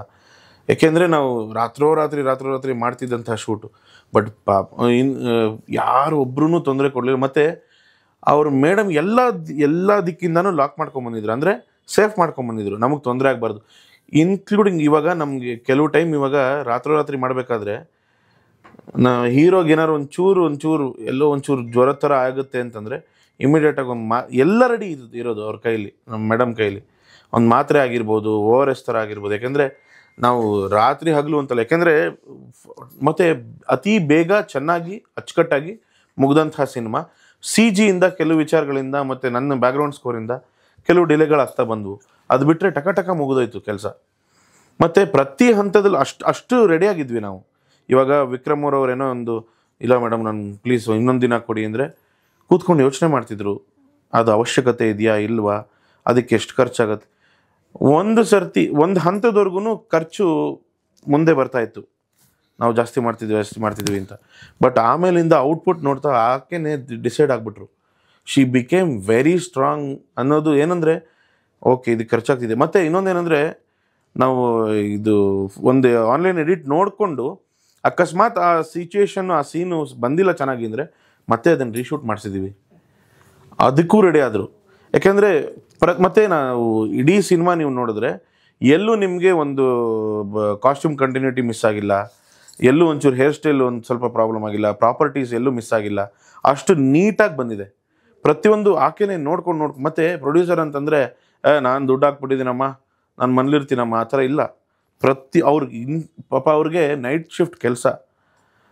ಆಕೆ ಪಾಪ 12 ಗಂಟೆಗೆ ಮನೆಗೆ ಹೋದರೆ ಅವರು ಮೊದಲೇ ಅವ್ರು ಕೇರ್ ಮಾಡ್ಕೊಳ್ತಿರಲಿಲ್ಲ. ಅವ್ರು ಊಟ ಮಾಡೋದು ಬಿಡೋದು ಅದೆಲ್ಲ ಸ್ವಲ್ಪನೇ ತಿನ್ನೋದು. ಆಕೆ ನಮ್ಗೆ ಹೆಂಗೆ ಅಂತಂದರೆ ಈ ಕಡೆ ಅಕ್ಕ ತಂಗಿ ಎರಡೂ ಅವರೇನೆ, ಆ ಥರ ಅಂದರೆ ಒಂದು ಬಾಂಡಿಂಗ್ ನನಗೆ ಆಕೆ ಅನ್ಕೊಂಡ್ರೆ. ಹಂಗೆ ನಾವು ಒಟ್ಟಿಗೆ ಎಲ್ಲರೂ ಕೆಲಸ ಮಾಡ್ಕೊಂಬಂದಿದ್ದು ಆ ರೀತಿಯಲ್ಲಿ. ಬಟ್ ಒಂದು ಸ್ಟ್ರಗ್ಲಿಂಗ್ ಅನ್ನೋದಕ್ಕಿಂತ ಒಂದು ಶ್ರಮ ಯಾಕೆ ಬೀಳ್ತಿದ್ವಿ ಅಂತಂದರೆ ಚೆನ್ನಾಗಿ ಬರಬೇಕು ಅನ್ನೋದಕ್ಕೆ ಹೊರತು ಬೇರೆ ಯಾವುದೇ ರೀತಿಯಾದಂಥ ಕುಂದುಕೊರತೆಗಳು ಏನೂ ಬರದೇ ಇರೋ ಹಂಗೆ ನೋಡ್ಕೊಳ್ಳೋಂಥ ಒಂದು ತಂಡ. ಚಂದನ್ ಸರ್, ಪ್ರೊಡ್ಯೂಸರ್ ಮೇಡಮ್ ನಿಮಗೆ ಫ್ರೆಂಡ್ ಅಂತ ಸಿನಿಮಾ ಒಪ್ಕೊಂಡ್ರೆ ಇಲ್ಲ ಕತೆ ಏನಾದರೂ ಇಷ್ಟ ಆಗಿ ಏನಾದರೂ ಬಂದ್ರೆ ಪ್ರೊಡ್ಯೂಸ್ ಮಾಡೋದು ಹೇಗೆ ಅಂತ ಅವ್ರ ಬಗ್ಗೆ ಏನಾದರೂ ಹೇಳೋದಾದ್ರೆ? ಯಶಸ್ವಿನಿ ಅವ್ರಿಗೆ ಹೇಳಬೇಕು ಅಂತಂದರೆ ಫಸ್ಟು ನಾವು ಒಂದಷ್ಟು ವರ್ಷದಿಂದ ಫ್ರೆಂಡ್ಸ್ ಆಗೇ ಇದ್ವಿ. ಓಕೆ, ನಾನು ಇವಾಗ ಈ ಥರದ್ದೇನೋ ಒಂದು ಪ್ಲ್ಯಾನ್ ಮಾಡ್ತಾಯಿದ್ದೀನಿ ಅಂದರೆ ಈ ಪ್ರೀವಿಯಸ್ಸಲ್ಲಿ ನನ್ನೊಂದು ಪ್ರಯತ್ನಗಳಿತ್ತು. ನಾವು ಮಾತಾಡ್ಬೇಕಾದ್ರೆ ಅದು ಹಂಗಾಗೋಯ್ತು, ಆ ಥರದ್ದೇನೋ ಒಂದು ಪ್ರಯತ್ನ ಪಡದೆ ಆಗಲಿಲ್ಲ ಅಂತ ಅಂದಾಗ ಆವಾಗ ಓಕೆ ಫೈನ್ ನಾವು ಸ್ಟಾರ್ಟ್ ಮಾಡೋಣ. ನಮ್ಮ ಇನ್ನೊಬ್ಬರು ಮೇನ್ ಪ್ರೊಡ್ಯೂಸರ್ ಶಿವ ಅಂತ ಇದ್ದಾರೆ, ಅವ್ರ ಕಡೆ ಹೋಗ್ಬಿಟ್ಟು ಮಾತಾಡಿ ಅಲ್ಲಿ ಹೋಗಿದ ತಕ್ಷಣ ಏನಾಗೋಯ್ತು, ಒಂದು ಸ್ವಲ್ಪ ಸ್ಟ್ರಗಲ್ ಆಯಿತು ಆ ಜರ್ನಿ ನಾವು ಹುಡ್ಕೋಕೆ, ಅವ್ರನ್ನ ಒಪ್ಸೋಕೆ. ಅಂದರೆ ಸಿನಿಮಾ ಅಂತಂದರೆ ಯಾರು ಏಕ್ತಮ್ಮ ಬಾಪ ಅನ್ನಲ್ಲ. ಸರಿ ಆಯಿತು ಅಂತ ಅಂದ್ಬಿಟ್ಟು ತುಂಬ ಪ್ರಯತ್ನ ಪಟ್ಟಿದ್ದೀವಿ ಅದಕ್ಕೆ, ಅವ್ರನ್ನ ಮಾತಾಡೋಕ್ಕೆ. ಸೊ ಇವ್ರೇನು ಮಾಡಿದ್ರು, ನಾನು ಜವಾಬ್ದಾರಿ ತೊಗೋತೀನಿ, ಪ್ರತಿಯೊಂದಕ್ಕೂ ನಾನು ನಿಂತ್ಕೋತೀನಿ ಅಂತವ್ರು. ಅವರು ಪ್ರತಿಯೊಂದಕ್ಕೂ ಅವ್ರು ನಿಂತ್ಕೊಂಡು ಆ ಸರ್ನ ಒಪ್ಪಿಸಿ ಕೊನೆಗೆ ಅವ್ರು ಬಂದು ನಾವು ಮಾಡೋ ಕೆಲಸಗಳು ಅವ್ರಿಗೆ ಇಷ್ಟ ಆಗಿ ಅವತ್ತಿನ ದಿನ ಅವರು ಓಕೆ ಅಂದರೆ ಒಂದು ಅರ್ಧ ಶೂಟಿಂಗ್ ಆದಮೇಲೆ ಅವರು ಇದೊಂಥರ ಸ್ಯಾಟಿಸ್ಫ್ಯಾಕ್ಷನ್ ಇದೆ ನನಗೆ ಈ ಕೆಲಸ, ಓಕೆ ಮಾಡಿ ಚೆನ್ನಾಗಿ ಮಾಡಿ ಅಂತ ಆಮೇಲೆ ಅವ್ರು ಒಪ್ಕೊಂಡಾಗ ಪ್ರತಿಯೊಂದು ಯಶಸ್ವಿನಿ ಅವರೇ ಮುಂದುವರ್ತಾ ನಿಂತ್ಕೊಂಡು ಎಲ್ಲ ಮುಗಿಸ್ಕೊಟ್ರು. ಅಂದರೆ ಇವತ್ತವರೆಗೂ ನಾವು ಅವ್ರಿಗೆ ಎಷ್ಟು ಥ್ಯಾಂಕ್ಸ್ ಹೇಳ್ಬೇಕು. ಅದೆಲ್ಲ ಸುಮ್ಮನೆ ಬಾಯಿ ಮಾತುಗಳಲ್ಲಿ ಹೇಳ್ಬಿಟ್ಟು ಕ್ಲಿಯರ್ ಮಾಡಬೇಕಾಗತ್ತೆ ಅಷ್ಟೇ. ಅದೇನಂತಂದರೆ ಈ ಸಿನಿಮಾ ಆಡಿಯನ್ಸ್ಗೆ ಇಷ್ಟ ಆಗಿ, ಇವಾಗ ನಮ್ಗಳಿಗೆಲ್ಲ ಇಷ್ಟ ಆಗೇ ಆಗುತ್ತೆ ನಾವು ಮಾಡಿರೋ ಪಿಕ್ಚರ್ ಅಂತಂದಮೇಲೆ, ಅದು ಆಡಿಯನ್ಸಿಂದ ಇಷ್ಟ ಆಗಿ ಅದು ಒಂದು ಲೆಕ್ಕಾಚಾರ ಆಯಿತು ಅಂತಂದರೆ ನಾವು ಅವಾಗ ಅವ್ರಿಗೆ ಧನ್ಯವಾದ ಹೇಳ್ಬೋದು ಒಳ್ಳೆ ರೀತಿಲಿ. ಡೈರೆಕ್ಟರ್ ಸಾಯಿ ಪ್ರದೀಪ್ ಅವರು ಮೊದಲೇ ಕತೆ ಮಾಡ್ಕೊಂಡು ಬಂದಿದ್ರ ಅಥವಾ ನಿಮ್ಮ ಜೊತೆಲಿ? ಇಲ್ಲ ಸರ್, ಅದು ಆ್ಯಕ್ಚುಲಿ ಏನಂತಂತಂದರೆ ನಮ್ಮ ಹತ್ರ ಒಂದು ಲೈನ್ಗಳ ಥರ ಕತೆಗಳಿತ್ತು. ಅವರು ಅರುಣ್ ಅಂತ ಒಬ್ಬರು ನನ್ನ ಸ್ನೇಹಿತರಿದ್ರು, ಅವ್ರ ಕಡೆಯಿಂದ ಸ್ಟೋರಿಗಳ್ನ ನಾವು ಲೈನ್ಗಳ್ನ ತಗೊಂಡು ಸಾಯಿ ಪ್ರದೀಪ್ ಅವರು ಅದಕ್ಕೆ ಸ್ಕ್ರೀನ್ ಪ್ಲೇ ಪ್ರತಿಯೊಂದು ಅವರು ಡೈಲಾಗಿಂದ ಹಿಡಿದು ಅವರು ಪ್ರತಿಯೊಂದು ಅವ್ರು ಮುಗಿಸ್ಕೊಂಡು ಆಮೇಲೆ ಡೈರೆಕ್ಷನ್ನು ನೀವೇ ಮಾಡಿ ಸರ್ ಅಂದರೆ ಅವರು ಡೈರೆಕ್ಟಾಗಿ ಬಾರಪ್ಪ ಇಲ್ಲಿ ಈ ಫಿಲಮ್ ಡೈರೆಕ್ಷನ್ ಮಾಡಿ ಅಥವಾ ಅವ್ರ ಕತೆ ತಂದು ನಾವು ಡೈರೆಕ್ಷನ್ ಕೊಟ್ಟಿವಿ ಅಂತ ಆ ಥರದ್ದು ಏನಿಲ್ಲ. ಫಸ್ಟ್ ಏನಾಯಿತು, ಬೇರೆ ಕತೆನ ತೊಗೊಂಡು ಬಂದಾಗ ಈ ಯಾರೇ ಒಬ್ಬರು ಡೈರೆಕ್ಷನ್ ಮಾಡ್ತೀನಿ ಅಂತ ಅಂದ್ಲು ಅವ್ರು ಹಿಂದೆ ಹೊಡಿತಾರೆ. ಬಟ್ ಸಾಯಿ ಪ್ರದೀಪ್ ಅವರು ಆ ಥರ ಮಾಡಲಿಲ್ಲ. ನಮಗೆ ಓಕೆ ಆ ಲೈನ್ ಚೆನ್ನಾಗಿದೆ ತೊಗೊಳ್ಳೋಣ, ನಾನು ಸ್ಕ್ರೀನ್ ಪ್ಲೇ ಮಾಡ್ತೀನಿ, ಅದಕ್ಕೆ ಡೈಲಾಗ್ ಮಾಡ್ತೀನಿ. ಖಂಡಿತ ಸರ್, ಖಂಡಿತ ಲೈನು ನನ್ನ ಕಡೆಯಿಂದನೇ ಬಂದಿದ್ದು ಲೈನು. ಪ್ರದೀಪ್ ಅವರು ಅದಕ್ಕೆ ಸ್ಕ್ರೀನ್ ಪ್ಲೇ, ಡೈರೆಕ್ಷನು, ಡೈಲಾಗ್ಸು ಎಲ್ಲ ಪ್ರದೀಪ್ ಅವರೇ ಮಾಡಿ. ಸರ್ ನನಗೆ ಗೊತ್ತಿರೋ ಹಾಗೆ ಒಬ್ಬ ಮ್ಯೂಸಿಕ್ ಡೈರೆಕ್ಟ್ರು ಯಾರೋ ಶೂಟ್ ಮಾಡ್ಕೊಂಬಂದಿರ್ತಾರೆ, ಅದಕ್ಕೊಂದು ಮ್ಯೂಸಿಕ್ ಮಾಡ್ತಾರೆ, ಏನೋ ಸಿಚುವೇಶನ್ ಹೇಳಿರ್ತಾರೆ, ಸಾಂಗ್ ಬರ್ತಿರ್ತಾರೆ, ಬಟ್ ನೀವು ಇಡೀ ಸಿನಿಮಾದ ಬಿಗಿನಿಂಗಿಂದ ಹಿಡಿದು ಎಂಡಿಂಗ್ವರೆಗೂ ಇದ್ದೀವಿ ಅಂತ ಎಲ್ಲರೂ ಹೇಳ್ತಾ ಇದ್ದಾರೆ, ಕಾರಣ ಏನು ಸರ್? ಏನಿಲ್ಲ ಕಾರಣ ಇಲ್ಲ, ಏನು ಗೊತ್ತಾ ಸರ್, ಆ್ಯಕ್ಚುಲಾಗಿ ನಿಜಾಯಿತಿ ಹೇಳ್ಬಿಡ್ತೀನಿ. ನನ್ನ ಪ್ರೊಡ್ಯೂಸರ್ ಆಗಿರ್ಬೋದು ಯಶಸ್ವಿನಿ ಮೇಡಮು, ನನ್ನ ಬ್ರದರ್ ಆಗಿರ್ಬೋದು, ಇಬ್ಬರು ತುಂಬ ಮುಗ್ಧರು. ಫಸ್ಟ್ ಶುರುನಲ್ಲಿ ಒಂದು ದರಿದ್ರ ಟೀಮ್ ಇತ್ತು ಸರ್, ಅದು ನಾನೇ ಹೇಳ್ತೀನಿ. ಅವ್ರು ಪರ್ಮಿಷನ್ ಕೊಡ್ತಾರೋ ಇಲ್ಲೋ ಗೊತ್ತಿಲ್ಲ. ಇವ್ರು ಆ ತಂಡ ಏನಾದರೂ ಮುಂದೆ ಬಂದಿದ್ದಿದ್ರೆ ನುಂಗಿ ನೀರು ಕುಡಿದ್ಬಿಟ್ಟಿರೋರು ಇಬ್ರು. ಯಾಕೆ ಅಂತಂದರೆ ನಮ್ಮ ಮೇಡಮ್ ಹೆಂಗೆ ಅಂತಂದರೆ, ಕೆಲಸ ಬರ್ತಿದ್ಯಾ, ಕೆಲಸ ಚೆನ್ನಾಗಾಗ್ತಿದ್ಯಾ, ಯಾವತ್ತೂ ಅಷ್ಟು. ಇವಾಗ ನಮ್ಮ ಕನ್ನಡದಲ್ಲಿ ಏನಂತ, ಕನ್ನಡ ಅಂತಲೇ ಅಲ್ಲ, ಪ್ರತಿಯೊಂದು ಇಂಡಸ್ಟ್ರಿನಲ್ಲೂ ಅಸಿಸ್ಟೆಂಟ್ ಡೈರೆಕ್ಟರ್ಗಳಿಗೆ, ಅಸೋಸಿಯೇಟ್ ಡೈರೆಕ್ಟರ್ಗಳಿಗೆ ಜೀವನ ಮಾಡೋಷ್ಟು ದುಡ್ಡು ಸಿಗಲ್ಲ. ಅವರು ಅವತ್ತಿಂದ ಅವತ್ತಿಗೆ ಕಷ್ಟಪಟ್ಟು ಅವತ್ತಿನ ಊಟ ಮಾಡೋಷ್ಟು ಸಿಗುತ್ತೆ ಹೊರತು ಜೀವನ ಮಾಡೋಷ್ಟು ಸಿಗಲ್ಲ. ಬಟ್ ಆ್ಯಕ್ಚುಲಿ ನಮ್ಮ ಮೇಡಮ್ಮು ಅವ್ರ ಕೈ ತುಂಬ ಸಂಬಳ ಕೊಡ್ತಿದ್ರು ಶುರುವಿನಲ್ಲಿ. ಅದೊಂದು ಕಿತ್ತೋಗಿರೋ ಟೀಮ್ ನಂಗೆ ನಿಜವಾಗ್ಲೂ ಫಸ್ಟ್ ಬಂದಾಗ ಗೊತ್ತಾಗಲಿಲ್ಲ, ಪರಿಚಯ ಮಾಡಿಸಿದಾಗ. ಯಾಕೆಂದರೆ ಇವ್ರು ನಂಬಿದ್ದಾರೆ, ಇಬ್ಬರೂ ಸಂಪೂರ್ಣವಾಗಿ ನಂಬಿದ್ದಾರೆ. ಮಧ್ಯದಲ್ಲಿ ಅದೇ ಹೊಡೆದೋಗುತ್ತೆ ಸರ್. ಡೈರೆಕ್ಟ್ರನ್ನ ನರೇಷನ್ ಕೊಡು ಅಂತಂದರೆ ಬ್ಯಾ ಅಂತಾನೆ ಅಣ್ಣ, ಇಲ್ಲ ಆಗಲಿಲ್ಲ ಅದು. ಯಾಕೆಂದರೆ ನಾವು ತುಂಬ ಯಾಕೆ ಓಪನ್ ಟಾಕ್ ಮಾಡ್ತಾಯಿದ್ದೀನಿ ಅಂತಂದರೆ, ಆ ತಂಡ ಇತ್ತು ಅಂದಿದ್ರೆ, ನಮ್ಮ ಬ್ರದರ್ ಆಗಲೇ ಇವಾಗ ಪ್ರೆಸ್ ಮೀಟಲ್ಲಿ ಹೇಳ್ದಂಗೆ, ಅದು ಇದ್ದಿದ್ರೆ ಸಿನಿಮಾ ಮುಗೀತಿರಲಿಲ್ಲ. ಎಲ್ಲಿ ಹೋಗ್ತಿತ್ತೋ ಏನೋ ಬೇರೆ ಥರ ಮುಟ್ತಿತ್ತು. ಅದೆಲ್ಲ ಓವರ್ಕಮ್ ಮಾಡಿಕೊಂಡು ಬಂದು ಹೆಂಗೆ ಅಂತಂದರೆ, ಒಂದು ಹಂತದಲ್ಲಿ ಹೆಂಗೆ ಅಂದರೆ ನಿಲ್ಲಿಸ್ಬಿಡೋಣ ಸಿನಿಮಾ ಅನಿಸ್ಬಿಡ್ತು, ಬೇಡ ಇಲ್ಲಿಗೆ ನಿಲ್ಲಿಸ್ಬಿಡೋಣ ಅಂತ. ಯಾಕೆಂದರೆ ಈತನ ಕನಸು ಹೊಡಿಬಾರ್ದು ಅಂತ ಒಂದೇ ಕಾರಣಕ್ಕೆ ಮೇಡಮ್ಮು, ಇಲ್ಲ ನಾನು ನಿಂತ್ಕೋತೀನಿ ಧೈರ್ಯವಾಗಿ, ಏನು ತಲೆ ಕೆಡಿಸ್ಕೋಬೇಡಿ, ಒಂದು ತಂಡ ಕಟ್ಟೋಣ ಅಂದಾಗ ಬಂದಿದ್ದಂಥ ವ್ಯಕ್ತಿನೇ ಭೀಮೇಶ್ ಬಾಬು. ಭೀಮೇಶ್ ಬಾಬು ಹೆಂಗೆ ಅಂದರೆ ಸರ್, ಮನುಷ್ಯ ಏನಿದ್ರೂ open talk, direct on the face. ಇಲ್ಲೆಲ್ಲ ಬರ್ತಿದ್ದು 9:30 10 ಗಂಟೆಗೆ ಬರ್ತಿದ್ರು ಆಫೀಸ್ಗೆ, ಹಳೆಯ ಒಂದು ತಂಡ. ಅದೇ ತಂಡನೇ ಕಂಟಿನ್ಯೂ ಆಗೋ ರೀತಿಯಲ್ಲೇ ಇದ್ದಾಗ ಅವರೊಂದು ಮಾತಂದರು, ನಾಳೆಯಿಂದ ಆಫೀಸ್ಗೆ 5:30 ಅಲ್ಲಿ ಇರಬೇಕು, ಬೆಳಗಿನ ಜಾವ 5:30 ಕೆಲಸ ಸ್ಟಾರ್ಟ್. ಎಲ್ಲ ಸ್ವಲ್ಪ ನಡ್ಗೋದ್ರು. ಯಾಕೆಂದರೆ ಬರ್ತಿದ್ದೇ ಪಾಪ, ಅಂದರೆ ಕೆಲವು ವ್ಯಕ್ತಿಗಳಿಗೆಲ್ಲ ದೂರ ಮನೆ ಇದ್ರೂ ಶ್ರಮ ಪಡಲಿ ಅಂತ. ಯಾಕೆಂದರೆ ಯಾವುದು ಅಷ್ಟು ಸುಲಭವಾಗಿ ಕೆಲಸ ಆಗಲ್ಲ ಸರ್. ಶ್ರಮ ಇಲ್ಲ, ಕಷ್ಟಪಟ್ಟಿಲ್ಲ ಅಂತಂದರೆ ಸುಲಭವಾಗಿ ಯಾವುದು ಸಿಕ್ಕಿದ್ದೆಲ್ಲ ಒಂದು ಲಾಂಗ್ ರನ್ನಲ್ಲಿ ಅದು ಇರಲ್ಲ. ನಮಗೇನಂತಂದರೆ, ಒಂದು ಶ್ರಮದಲ್ಲೇ ಸಿಕ್ಕಂಥ ಒಂದು ಪ್ರತಿಫಲನೇ ಜಾಸ್ತಿ ದಿನ ಉಳಿಯೋದು, ಎಲ್ಲರ ಮನಸ್ಸಲ್ಲೂ ಉಳಿದು ನಾಟಿ ಗೆಲ್ಲುವಂಥ ಒಂದು ವಿಚಾರ. ಅವ್ರು ಯಾವಾಗ ಟೈಟ್ ಮಾಡ್ತಾ ಹೋದರು, ಒಬ್ಬೊಬ್ಬರಾಗ ಅಲ್ಲಿಂದ ಎಕ್ಸಿಟ್ ಆಗ್ತಾ ಹೋದರು. ಹೆಂಗೆ ಅಂದರೆ ಎಲ್ಲರನ್ನೂ, ಇಡೀ ತಂಡನ ಆ ತಂಡ ಇದ್ದಿದ್ದು ಡಿಮೋಟಿವೇಟ್ ಮಾಡ್ತಿತ್ತು. ಇನ್ನೂ ಸಾಕು, ಇನ್ನೂ ಬೇರೆ ಏನಾರು ಬೇಕು, ಅದೊಂದು ಬೇಕು, ಇದೊಂದು ಬೇಕು ಅನ್ನೋ ರೀತಿ ಹೋಗ್ತಾ ಒಬ್ಬೊಬ್ಬರಾಗ ಬೇರೆ. ಇವಾಗ ನಮ್ಮ ಪ್ರದೀಪ್ ಅವರು ಬರೀ ಡೈಲಾಗ್ಗೆ ಮತ್ತು ಸ್ಕ್ರೀನ್ ಪ್ಲೇಗೆ ಬಂದವರು, ಮಾತಾಡ್ತಾ ಮತ್ತು ಮೇಡಮ್ಮು ಎಲ್ಲದರಲ್ಲೂ ಕೂತಿದ್ದಾರೆ. ಅವರು ಬರೀ ಆ್ಯಸ್ ಎ ಪ್ರೊಡ್ಯೂಸರಾಗಿ ಸುಮ್ಮನೆ ಇದು ನಾನು ದುಡ್ಡು ಹಾಕ್ತಿದ್ದೀನಿ, ನಾನು ಪಾಡಿಗೆ ನಾನು ಕೆಲಸ ಮಾಡ್ಕೋತೀನಿ ಅಂತಿರಲಿಲ್ಲ. ಅವರು ಸ್ಕ್ರಿಪ್ಟ್ ಡಿಸ್ಕಷನಲ್ಲೂ ಇರೋರು, ಅವ್ರು ಕೆಲವು ಪಾಯಿಂಟ್ಸ್ಗಳು ಹೇಳೋರು. ಮತ್ತು ನಮ್ಮ ಬಾಬು ಅವರು ಎಲ್ಲರನ್ನೂ ಕೂರಿಸಿ ಅದನ್ನು ಓಕೆ, ಸ್ಕ್ರಿಪ್ಟ್ ಯಾವ ಮಟ್ಟಕ್ಕೆ ಟೈಟ್ ಆಯಿತು ಅಂತಂದರೆ, ಒಂದು ಹಂತಕ್ಕೆ ಹೋದಾಗ ನಾವು ಅಂದ್ಕೊಂಡಿದ್ದ ರೀತಿಗಿಂತ ತುಂಬ ಚೆನ್ನಾಗಾಗೋಯ್ತು. ಆಮೇಲೆ ಬಂದಿದ್ದು ಕಂಪೋಸಿಷನ್. ನೆಕ್ಸ್ಟು ಹೋಗ್ತಾ ಹಾಗೇ ಸೈಮಲ್ಟೇನಿಯಸ್ಲಿ ಆ ಕಡೆ ಸ್ಕ್ರಿಪ್ಟು ಟೈಟ್ ಆಗ್ತಾ ಹೋಯಿತು, ಇಲ್ಲಿ ಸಿಚುಯೇಷನ್ನು ಫಿಕ್ಸ್ ಆಯಿತು. ಮುಂಚೆ ಏನಂದರೆ ಓಕೆ ರ್ಯಾಂಡಮ್ ಸಿಚುಯೇಷನ್ಸ್ ಒಂದು 4-5 ಅನ್ನೋ ಹಂಗಿತ್ತು. ಬಟ್ ಇಲ್ಲಿ ಪ್ರಾಪರಾಗಿ ಇಂತಿಂಥದ್ದೇ ಸಿಚುಯೇಷನ್ಸು, ಇಂತಿಂಥದ್ದೇ ರೀತಿಲಿ ಮಾಡಬೇಕು ಅನ್ನೋದು. ಬಟ್ ಹೆಂಗೆ ಅಂತಂದರೆ, ಒಂದು ನಮ್ಮ ಮೇಡಮ್ಗೆ ಒಂದು ಟ್ಯೂನ್ ಇಷ್ಟ ಆಯಿತು ಅಂದರೆ ನಮ್ಮ ಅಣ್ಣ ಹೆಂಗೊಂದು ಇಷ್ಟ ಆಗ್ತಿರ್ಲಿಲ್ಲ. ಇದು ಬೇಡ ನನಗೆ, ಅಣ್ಣ ಮೇಡಮ್ಗೆ ಹಂಗಾರೆ ಹೇಳೋಣ ಪ್ಲೀಸ್ ಅಣ್ಣ ಅಂತ ನಮ್ಮ ಅಣ್ಣ. ಆದರೆ ನನ್ಗೆ ಬೇಕಾಗಿದೆ ಸಿಕ್ಕಿದ್ದು. ಬಟ್ ಆಮೇಲೆ ಅಂದರೆ ಮೇಡಮ್ ಹೇಳಿದ್ರು, ಬಟ್ ಇಲ್ಲ ಆಯಿತು ಅದನ್ನೇ ಹಾಕೋಣ. ಆಮೇಲೆ ಅದನ್ನು ಕವಿರಾಜ್, ಸಾರಿ ಅವ್ರಿಗೂ ಹೆಸರೇ ಹೇಳಲಿಲ್ಲ ನಾನು, ಕವಿರಾಜ್ ಸರ್ ಬರ್ತಿದ್ದಾರೆ. ಅದ್ಭುತವಾಗಿದೆ ಟ್ಯೂನು, ಸಾರಿ ಲಿರಿಕ್ಸು, ಅದು ಮತ್ತು ಪಿಕ್ಚರೈಸೇಷನ್ ಅಷ್ಟೇ ತುಂಬ. ಮತ್ತು ಆ್ಯಕ್ಚುಲಿ ನಮ್ಮ ಸಿನಿಮಾಗೆ ಕಾಸ್ಟ್ಯೂಮ್ ಡಿಸೈನರು ಕೂಡ ನಮ್ಮ ಮೇಡಮೇನೆ. ಅಂದರೆ ಯಾರಿಗೆ ಇವಾಗ ಇವರ ಒಂದು ಆಕ್ಸೆಸರಿ, ಒಂದು ಕೈಗೊಂದು ಬ್ಯಾಂಡ್ ಹಾಕೋತಾರೆ ಆ ಥರದ್ದು. ಅಂದರೆ ಒಬ್ಬ ಹೆಂಗೆ ಅಂತೀರ, ಒಂದು ಮಾರ್ಕೆಟಲ್ಲಿ ಇರೋ ಒಬ್ಬನಿಗೆ, ಇವಾಗ ನಾವು ಚೈನ್ಗಳೆಲ್ಲ ಹಾಕೋತೀವಿ ಶೋಕಿ ಮಾಡೋದಕ್ಕೆ, ಅದೊಂದು ಯಾವುದೋ ಒಂದು ಲೆದರ್ದೊಂದು ಥ್ರೆಡ್ ಇರುತ್ತೆ, ಅದಕ್ಕೊಂದು ಲಾಕೆಟ್ ಇರುತ್ತೆ, ಅದೊಂದು $1 ಥರ, ಅದೆಲ್ಲ ಖುದ್ದಾಗ ಅವರೇ ಮಾಡಿದ್ದು ಪ್ರತಿಯೊಂದು. ಮತ್ತು ಒಂದು ಮಾಡಿದ್ರೆ ಎಲ್ಲೋ ಕಟ್ಟಾಗಿ ಹೋಗೋದು. ಮತ್ತು ಪ್ರತಿಯೊಂದು ನಾನು ಹೇಳ್ತೀನಲ್ಲ, ಅವರು ಯಾವ ಮಟ್ಟಕ್ಕೆ ರೆಡಿ ಆಗಿದ್ರು ಅಂತಂದರೆ, ಸಿನಿಮಾ ಅನ್ನೋದು ಯಾವ ಮಟ್ಟಕ್ಕೆ ಅವ್ರಿಗೆ ಇದಾಗೋಯ್ತು ಅಂದರೆ, ನಾವು ಇವಾಗ ಡಬಲ್ ಕಾಸ್ಟ್ಯೂಮ್ ಬೇಕೇ ಬೇಕಾಗುತ್ತೆ. ಒಂದು ಗಲೀಜಾದರೆ ಇನ್ನೊಂದು ಇಮಿಡಿಯೇಟಾಗಿ ಹಾಕೋಬೇಕು ಅಂತ ಪ್ರತಿಯೊಂದಕ್ಕೂ ರೆಡಿ ಇದ್ರು ಆಕೆ. ನಮ್ಗೆ ಹಂಗೆ ಸಾಥ್ ಕೊಟ್ಟು ಮಾಡಿದಂಥ ಒಂದು ತಂಡ. ನಾವು ಸುಮ್ಮನೆ ನಾವು ಇವಾಗ ಬೇರೆಯವ್ರದ್ದು ನಮ್ಗೆ ಇವಾಗ ಹೆತ್ತವ್ರಿಗೆ ಹೆಗಣ ಮುದ್ದು ಅನ್ನೋರಂಗೆ ನಾವು ಹೇಳ್ಕೊತಾನೆ ಇಲ್ಲ. ಪ್ರತಿಯೊಬ್ಬರು ಬರಲಿ, ಸಿನಿಮಾ ಥಿಯೇಟ್ರಿಗೆ ಬಂದು ನೋಡಿದ್ಮೇಲೆ ನಾವು ಹೇಳ್ತಿರೋದು ಸತ್ಯನೋ ಸುಳ್ಳು ಅಂತ ಗೊತ್ತಾಗುತ್ತೆ. ಆ ಮಟ್ಟಕ್ಕೆ ತಂಡ ರೆಡಿಯಾಗಿ ಸಿನಿಮಾ ಒಂದು ಈಚೆ ಬಂದಿದೆ. ಜನಗಳಿಗೆ ಬಿಟ್ಟಿದ್ದು ಅವ್ರ ಆಶೀರ್ವಾದ ಕೊಟ್ಟರೆ ಕದೀಮಾ ಒಂದು ಬೇರೆ ಡಿಫ್ರೆಂಟ್ ಕನ್ಸನ್ನೇ ಕಾಣ್ಬೋದು.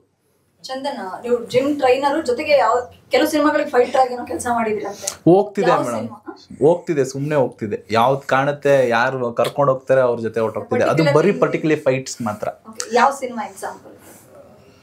ಯಾವ್ದಾದ್ರು ಸ್ಟಾರ್ಸ್ ಗಳ ಸಿನಿಮಾ? ಇಲ್ಲ, ಬೇಡ ಬಿಡಿ. ಇಲ್ಲ, ಮಾಡ್ತಿದೆ, ಹೋಗ್ತಿದೆ. ಈ ತರ ಫ್ರೆಂಡ್ಸ್ ಎಲ್ಲ ಸಿನಿಮಾದಲ್ಲಿ ಇರೋರ ಹತ್ರ ಕೇಳ್ಕೊಂಡು ಫೈಟ್ಸಾ ನಡೀರಿ ಬರ್ತೀನಿ ನಾನು, ಹೋಗ್ತಿದೆ. ಅದೇ ಯಾರು ರಿಕ್ವೈರ್ಮೆಂಟ್ ಇತ್ತು ಅಂದ್ರೆ ಬರ್ತೀನಿ ನಾನು ಮಾಡ್ತೀನಿ ಅಂತ ಅಂದ್ಬಿಟ್ಟು ಮಾಡಿ ನೋಡಿದ್ದೀನಿ. ಬಿಗ್ ಸ್ಕ್ರೀನ್ ಮೇಲೆ ನಿಮ್ಮನ್ನ ನೀವು ನೋಡ್ಕೊಳಕ್ಕೆ ರೆಡಿ ಆಗಿರೋ ಟೈಮ್ ಇದು. ಹೌದು. ಅಲ್ಲಿ ನಿಮ್ಮ ಒಂದು ಕೈಯಲ್ಲಿ ನಾನೊಬ್ಬ ಅಂತ ಇದೆ, ಅದು ಮುಂದಕ್ಕೆ ಕಳ್ಳನೋ ಅಥವಾ ರಾಜನೋ ಅದು ಗೊತ್ತಿಲ್ಲ. ಇನ್ನೊಂದು ಕದೀಮ ಕಳ್ಳರು ಅಂತ ಸಿನಿಮಾ, ನಾನೊಬ್ಬ ಕಳ್ಳ ಅಣ್ಣವ್ರ ಸಿನಿಮಾ. ಆ ಕಡೆ ಕೈಯಲ್ಲಿ ಬೇಡಿದ್ ಮಾತ್ರಕ್ಕೆ ಅದನ್ನ ನಾವು ಅಂತ ಪರಿಗಣಿಸಕ್ಕಾಗಲ್ಲ. ಬಟ್ ದಿಗ್ಗಜರನ್ನ ರೆಫರೆನ್ಸ್ ಅಥವಾ ರೆಪ್ರೆಸೆಂಟ್ ಮಾಡೋದು ನೋಡಿ, ನಾವೇನು ಈ ತರದೊಂದು ಪ್ಲಾನೇ ಮಾಡಿಲ್ಲ. ಎಲ್ಲ ನೀವು ಹೇಳಿದ್ ನನಗೆ ಹೆಂಗ ಅನಿಸ್ತು ಅಂದ್ರೆ, ಇಲ್ಲ ಲಿಟರಲಿ ನೀವು ಹೇಳಿದ್ದೆಲ್ಲ ಎಲ್ರು ದೊಡ್ಡವ್ರ ಆಶೀರ್ವಾದ ಬಂದೇನೋ ಅಂತ ಅನಿಸ್ತು ಅಷ್ಟೇ. ಗೊತ್ತಿಲ್ಲ ಈ ತರ ಎಲ್ಲ ಮಾಡ್ಬಿಟ್ಟಿದೀವನೋ ಅಂತ ಆಶ್ಚರ್ಯ ಆಗ್ತದೆ. ಹೌದು, ನೀವ್ ಹೇಳಿರೋದೆಲ್ಲ ಸತ್ಯನೇ ಆಗ್ಲಿ ದೇವ್ರದಿಂದ.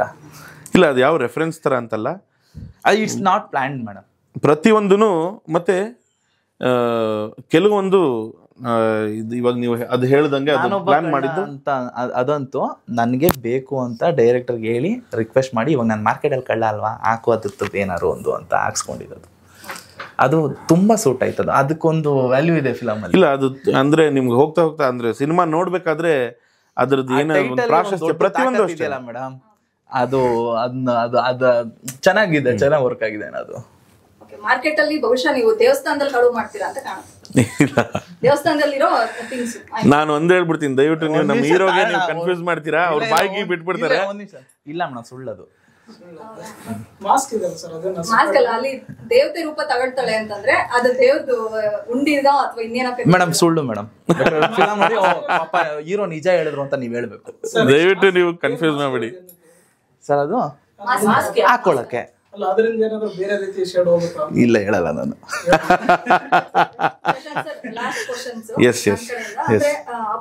ದೊಡ್ಡವ್ರಿಗೆ ಆಡ್ತಿದ್ದೀರಲ್ಲ, ಸೂಪರ್ ಸ್ಟಾರ್ ಗಳಿಗೆ ಆಡ್ತಿದ್ದೀರಾ.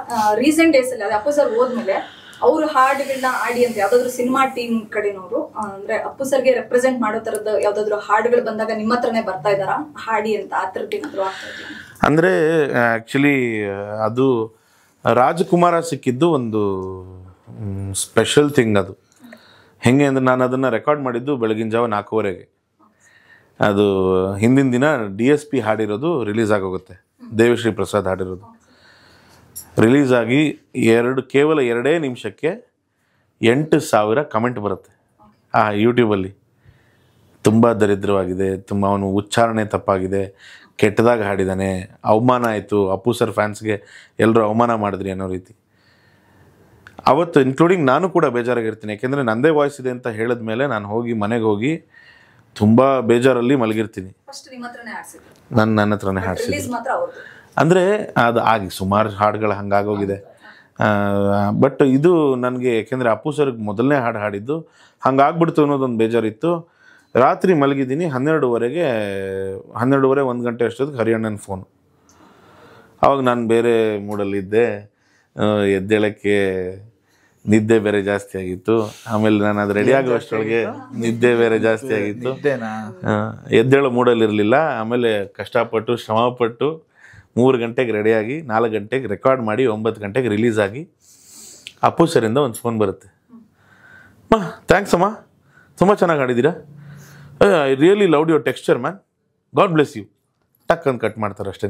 ಸಂತೋಷ್ ಆನಂದರಾಮ್ ಅವರ ಫೋನಿಂದ ಬಂತು ಕಾಲ್. ಅದು ನೆಕ್ಸ್ಟು ಕೋವಿಡ್ ಟೈಮಲ್ಲಿ ಫೀಲ್ ದ ಪವರ್ ಹಾಡಿದ್ದು ಶರ್ಟನಲ್ಲಿ ರೆಕಾರ್ಡ್ ಮಾಡಿದ್ದು. ಒಂದೊಂದು ರೂಮಲ್ಲಿ ಒಬ್ಬೊಬ್ರಿಗೆ ರೂಮ್ ಕೊಟ್ಬಿಟ್ಟಿದ್ರು, ಸ್ಕೈಪಲ್ಲೇ ರೆಕಾರ್ಡ್ ಮಾಡಿದ್ದು. ಅಪ್ಪು ಸರೇ ಖುದ್ದಾಗಿ ಅವ್ರು ಬೇಕು ಅಂತಾನೆ ಕರೆದು ಹಾಡಿಸ್ಕೊಂಡಂಥ ಹಾಡು. ಅವರು ಫಿಸಿಕಲಿ ನಮ್ಮನ್ನು ದೂರ ಆಗೋ ಟೈಮಲ್ಲಿ ಒಂದು ಯಾವಾಗ ಆಲ್ಮೋಸ್ಟ್ ಒಂದು 16-17 ಡೇಸ್ ಬ್ಯಾಕು ಯುವರತ್ನ ಸೆಲೆಬ್ರೇಷನ್ ಅಂತ ಮಾಡ್ತೀವಿ. ಆವಾಗ ಲಾಸ್ಟ್ ಅವ್ರನ್ನ ಭೇಟಿ ಮಾಡಿ ನೋಡಿದ್ದು. ಬಟ್ ಆದ ನಂತರ ನಾವು ಇವಾಗ ಹಾಡಬೇಕಾಗಿತ್ತು. ಅದು ಯಾಕೋ ಮನಸ್ಸಿರಲಿಲ್ಲ ನನಗೇನೆ. ಒಬ್ಬನೇ ಶಿವ ಒಬ್ಬನೇ ಯುವ ಅದು ಬರುತ್ತಲ್ಲ, ಅದು ಸಂತೋಷ್ ಆನಂದ್ರ ಮಾಡಿರೋ ಪೋರ್ಷನ್ಸು ನಾನು ಹಾಡಬೇಕಾಗಿತ್ತು. ನನಗೆ ಯಾಕೋ ಅಷ್ಟು ಅವ್ರಿಗೆ ಹಾಡಿದಂಥ ಒಂದು ಇದು ಅಲ್ಲಿ ಸಿಗಲ್ಲ ಅಂತ ಏನೋ ಒಂದು ನನ್ನ ಪರ್ಸ್ನಲ್ ಇದಕ್ಕೆ ಹೋಗಲಿಲ್ಲ ಅದು. ದರ್ಶನ್ ಸರ್ಗೆ ಐರಾವತದಿಂದ ಶುರುವಾಗಿ ಜಗ್ಗುಮಗ ಆಯ್ತು, ರಾಬರ್ಟ್ ಗಾಡಿದಿರಾ, ಯಜಮಾನ ಗಾಡಿದಿರಾ, ರಾಬರ್ಟ್ಗೆ ಲಾಸ್ಟು ಇಲ್ಲ ಯಜಮಾನ ಲಾಸ್ಟ್. ಸಾರಿ. ನೆಕ್ಸ್ಟ್ ಯಾವ್ದಾದ್ರು ಆಡ್ತಾ ಇದ್ದೀರಾ ಸರ್? ಒಳ್ಳೊಳ್ಳೆ ಪ್ರಾಜೆಕ್ಟ್ಗಳ ಲೈನ್ ಅಪ್ ಅಲ್ಲಿ ಇದೆ ಅವ್ರದ್ದು, ಯಾವ್ದಾದ್ರು ಹಾಡಿದಿರಾ? ನಮಗೆ ಗೊತ್ತಿದೆ. ಇಲ್ಲ, ಅದೊಂದು ಹೇಳೋಂಗಿಲ್ಲ. ಇವಾಗ 2 ಸಿನಿಮಾದು, ಅದು 2 ಸಿನಿಮಾ ಹಾಡಿದ್ದೀನಿ ಇಂಟ್ರೊಡಕ್ಷನ್ ಸಾಂಗು. 2 ಸಿನಿಮಾಗಳು? ಅದು ಹೌದು, ಅದು ಆದಷ್ಟು ಬೇಗ ಬರುತ್ತೆ. ಆಲ್ಮೋಸ್ಟ್ ಇವಾಗ ಇನ್ನೊಂದು ಸಿನಿಮಾ ರೀಸೆಂಟಾಗಿ ಕೂಡ ಹಂಟರ್ ಅನ್ನೋ ಒಂದು ಸಿನಿಮಾ ಕೂಡ ಇಂಟ್ರೊಡಕ್ಷನ್, ಅಂದರೆ ನಂದು ಬಿಡಿ ಬರೀ ಇಂಟ್ರೊಡಕ್ಷನ್ಗೆ ಆಗೋಯ್ತು. ಮೆಲೋಡಿ ಸಿನಿಮಾಗಳಿಗೆ ಇಂಟ್ರೊಡಕ್ಷನ್. ಹೌದು. Okay sir. ಕದೀಮಾ 7-8 ಸಿನಿಮಾಗಳು ರಿಲೀಸ್ ಅಂತ ಕೇಳ್ಪಟ್ಟಿದೀವಿ. ನಿಮ್ಮ ಬ್ರದರ್ ಸಿನಿಮಾ ರಿಲೀಸ್ ಆಗ್ತಿದೆ. Final words audience? ನಾನು ಕೇಳ್ಕೊಳ್ಳೋದು ಒಂದೇನೆ, ಮನಸ್ಪೂರ್ವಕವಾಗಿ ಕೇಳ್ಕೊತೀನಿ, ಪ್ರತಿಯೊಬ್ಬರೂ ದಯಮಾಡಿ ಥಿಯೇಟ್ರಿಗೆ ಬನ್ನಿ. ಏಕೆಂತಂದರೆ ಬಂದರೆ ತಾನೇ ಸಿನಿಮಾ ಹೇಗಿದೆ ಅಂತ ಗೊತ್ತಾಗೋದು. ಇದು ಒಂದು ಏನು ಮನ ತುಂಬಿ ಕೇಳ್ಕೊಳ್ತಿರುವಂಥ ಮಾತು. ಥಿಯೇಟ್ರಿಗೆ ಬಂದು ಸಿನಿಮಾ ನೋಡಿ ನಮ್ಮ ಹೀರೋಗೆ ಹರಿಸಿ. ಇದೊಂದೇ ಸಿನಿಮಾ ಅಲ್ಲ, ಇನ್ನೂ ಹಲವಾರು ಇದು ಏಳು ಬೀಳು ಇದ್ದಿದೆ ಜೀವನದಲ್ಲಿ. ಇದು ಮೊದಲನೇ ಪ್ರಯತ್ನಕ್ಕೆ ಎಲ್ಲರೂ ಆಶೀರ್ವಾದ ಸಿಗಲಿ, ಒಂದು ಉನ್ನತ ಮಟ್ಟಕ್ಕೆ ರೀಚ್ ಆಗಲಿ ಅನ್ನೋದೇ ನನ್ನ ಆಸೆ, ನಮ್ಮ ಇಡೀ ತಂಡದ ಆಸೆ. ಅದು ಯಾಕೆಂದರೆ ಆ ಶ್ರಮ ಅನ್ನೋದು ನಾನು ಕಣ್ಣಾರೆ ನೋಡಿದ್ದೀನಿ. ಅದಕ್ಕೆ ಅದು ಪ್ರತಿಫಲ ಸಿಗಲೇಬೇಕು. ಪ್ರತಿಯೊಂದು ಸಿನಿಮಾದಲ್ಲೂ ಪ್ರತಿಯೊಬ್ಬರು ಶ್ರಮ ಪಡ್ತಾರೆ. ಬಟ್ ಇದು ಏನಂದರೆ ಇದು ನನ್ನ ಪರ್ಸ್ನಲ್ ಮನವಿ ಎಲ್ಲ ನಮ್ಮ ಕನ್ನಡಿಗರಿಗೆ. ಆ್ಯಕ್ಚುಲಿ ಇದು ನಾವು ಬೇರೆ ಲ್ಯಾಂಗ್ವೇಜಲ್ಲಿ ಯಾವತ್ತೂ ನಾವು ಅಂದ್ಕೊಂಡೇ ಇಲ್ಲ ರಿಲೀಸ್ ಮಾಡಬೇಕು ಅನ್ನೋದು, ಬಂದೂ ಇಲ್ಲ ಮನಸ್ಸಿಗೆ. ಇದು ಕನ್ನಡದವರೇ ಎತ್ತಿ ಹಿಡಿದು ಇನ್ನು ಕಾಪಾಡ್ಕೋಬೇಕು ಅನ್ನೋದು ಒಂದು ರಿಕ್ವೆಸ್ಟ್ ಅಷ್ಟೇ.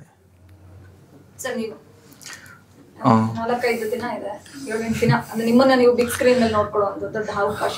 ಅಂದರೆ ಸಿನಿಮಾ ಪ್ರಕಾರವಾಗಿ ಹೇಳ್ತೀನಿ ಅಂತಂದರೆ ನಾನು ಬ್ಲೇಮ್ ಮಾಡೋಕ್ಕೆ ಹೋಗಲ್ಲ. ಯಾಕೆ ಕನ್ನಡ ಸಿನಿಮಾ ನೋಡ್ತಾ ಇಲ್ಲ ಅದು ಇದು ಅಂತ ಕಾರಣ ತುಂಬ ಇರುತ್ತೆ.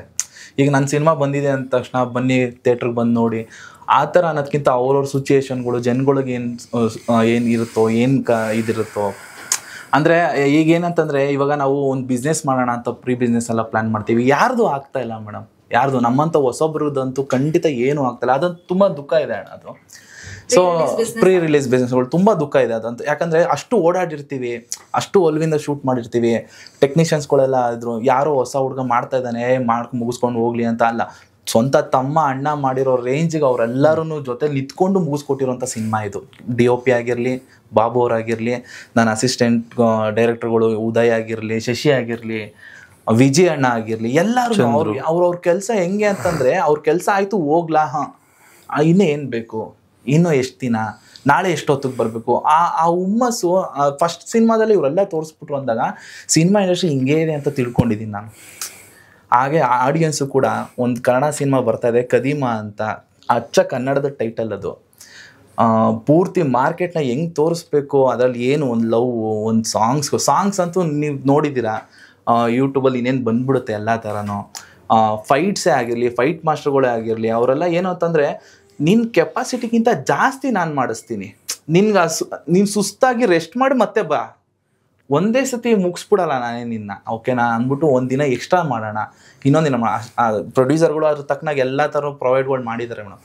ಜನಗಳ್ಗೇನು ಅಂತಂತಂದರೆ ಪ್ರತಿ ಪ್ಯಾಟ್ರನ್ ಥರನೇ ಥಿಯೇಟ್ರಿಗೆ ಬನ್ನಿ, ಇಲ್ಲ ಏನಂತಂದರೆ ನಾನು ಕೇಳೋ ರೀತಿ ಅಂತಂದರೆ ಒಂದು ಸತಿ ನೀವೇನಾದ್ರು ಥಿಯೇಟ್ರ್ ಒಳಗಡೆ ನೀವೆಲ್ಲ ಬಂದ್ಬಿಡ್ತು ಅಂದರೆ ಎಷ್ಟೋ ಜನ ಚೆನ್ನಾಗಾಗ್ತಾರೆ.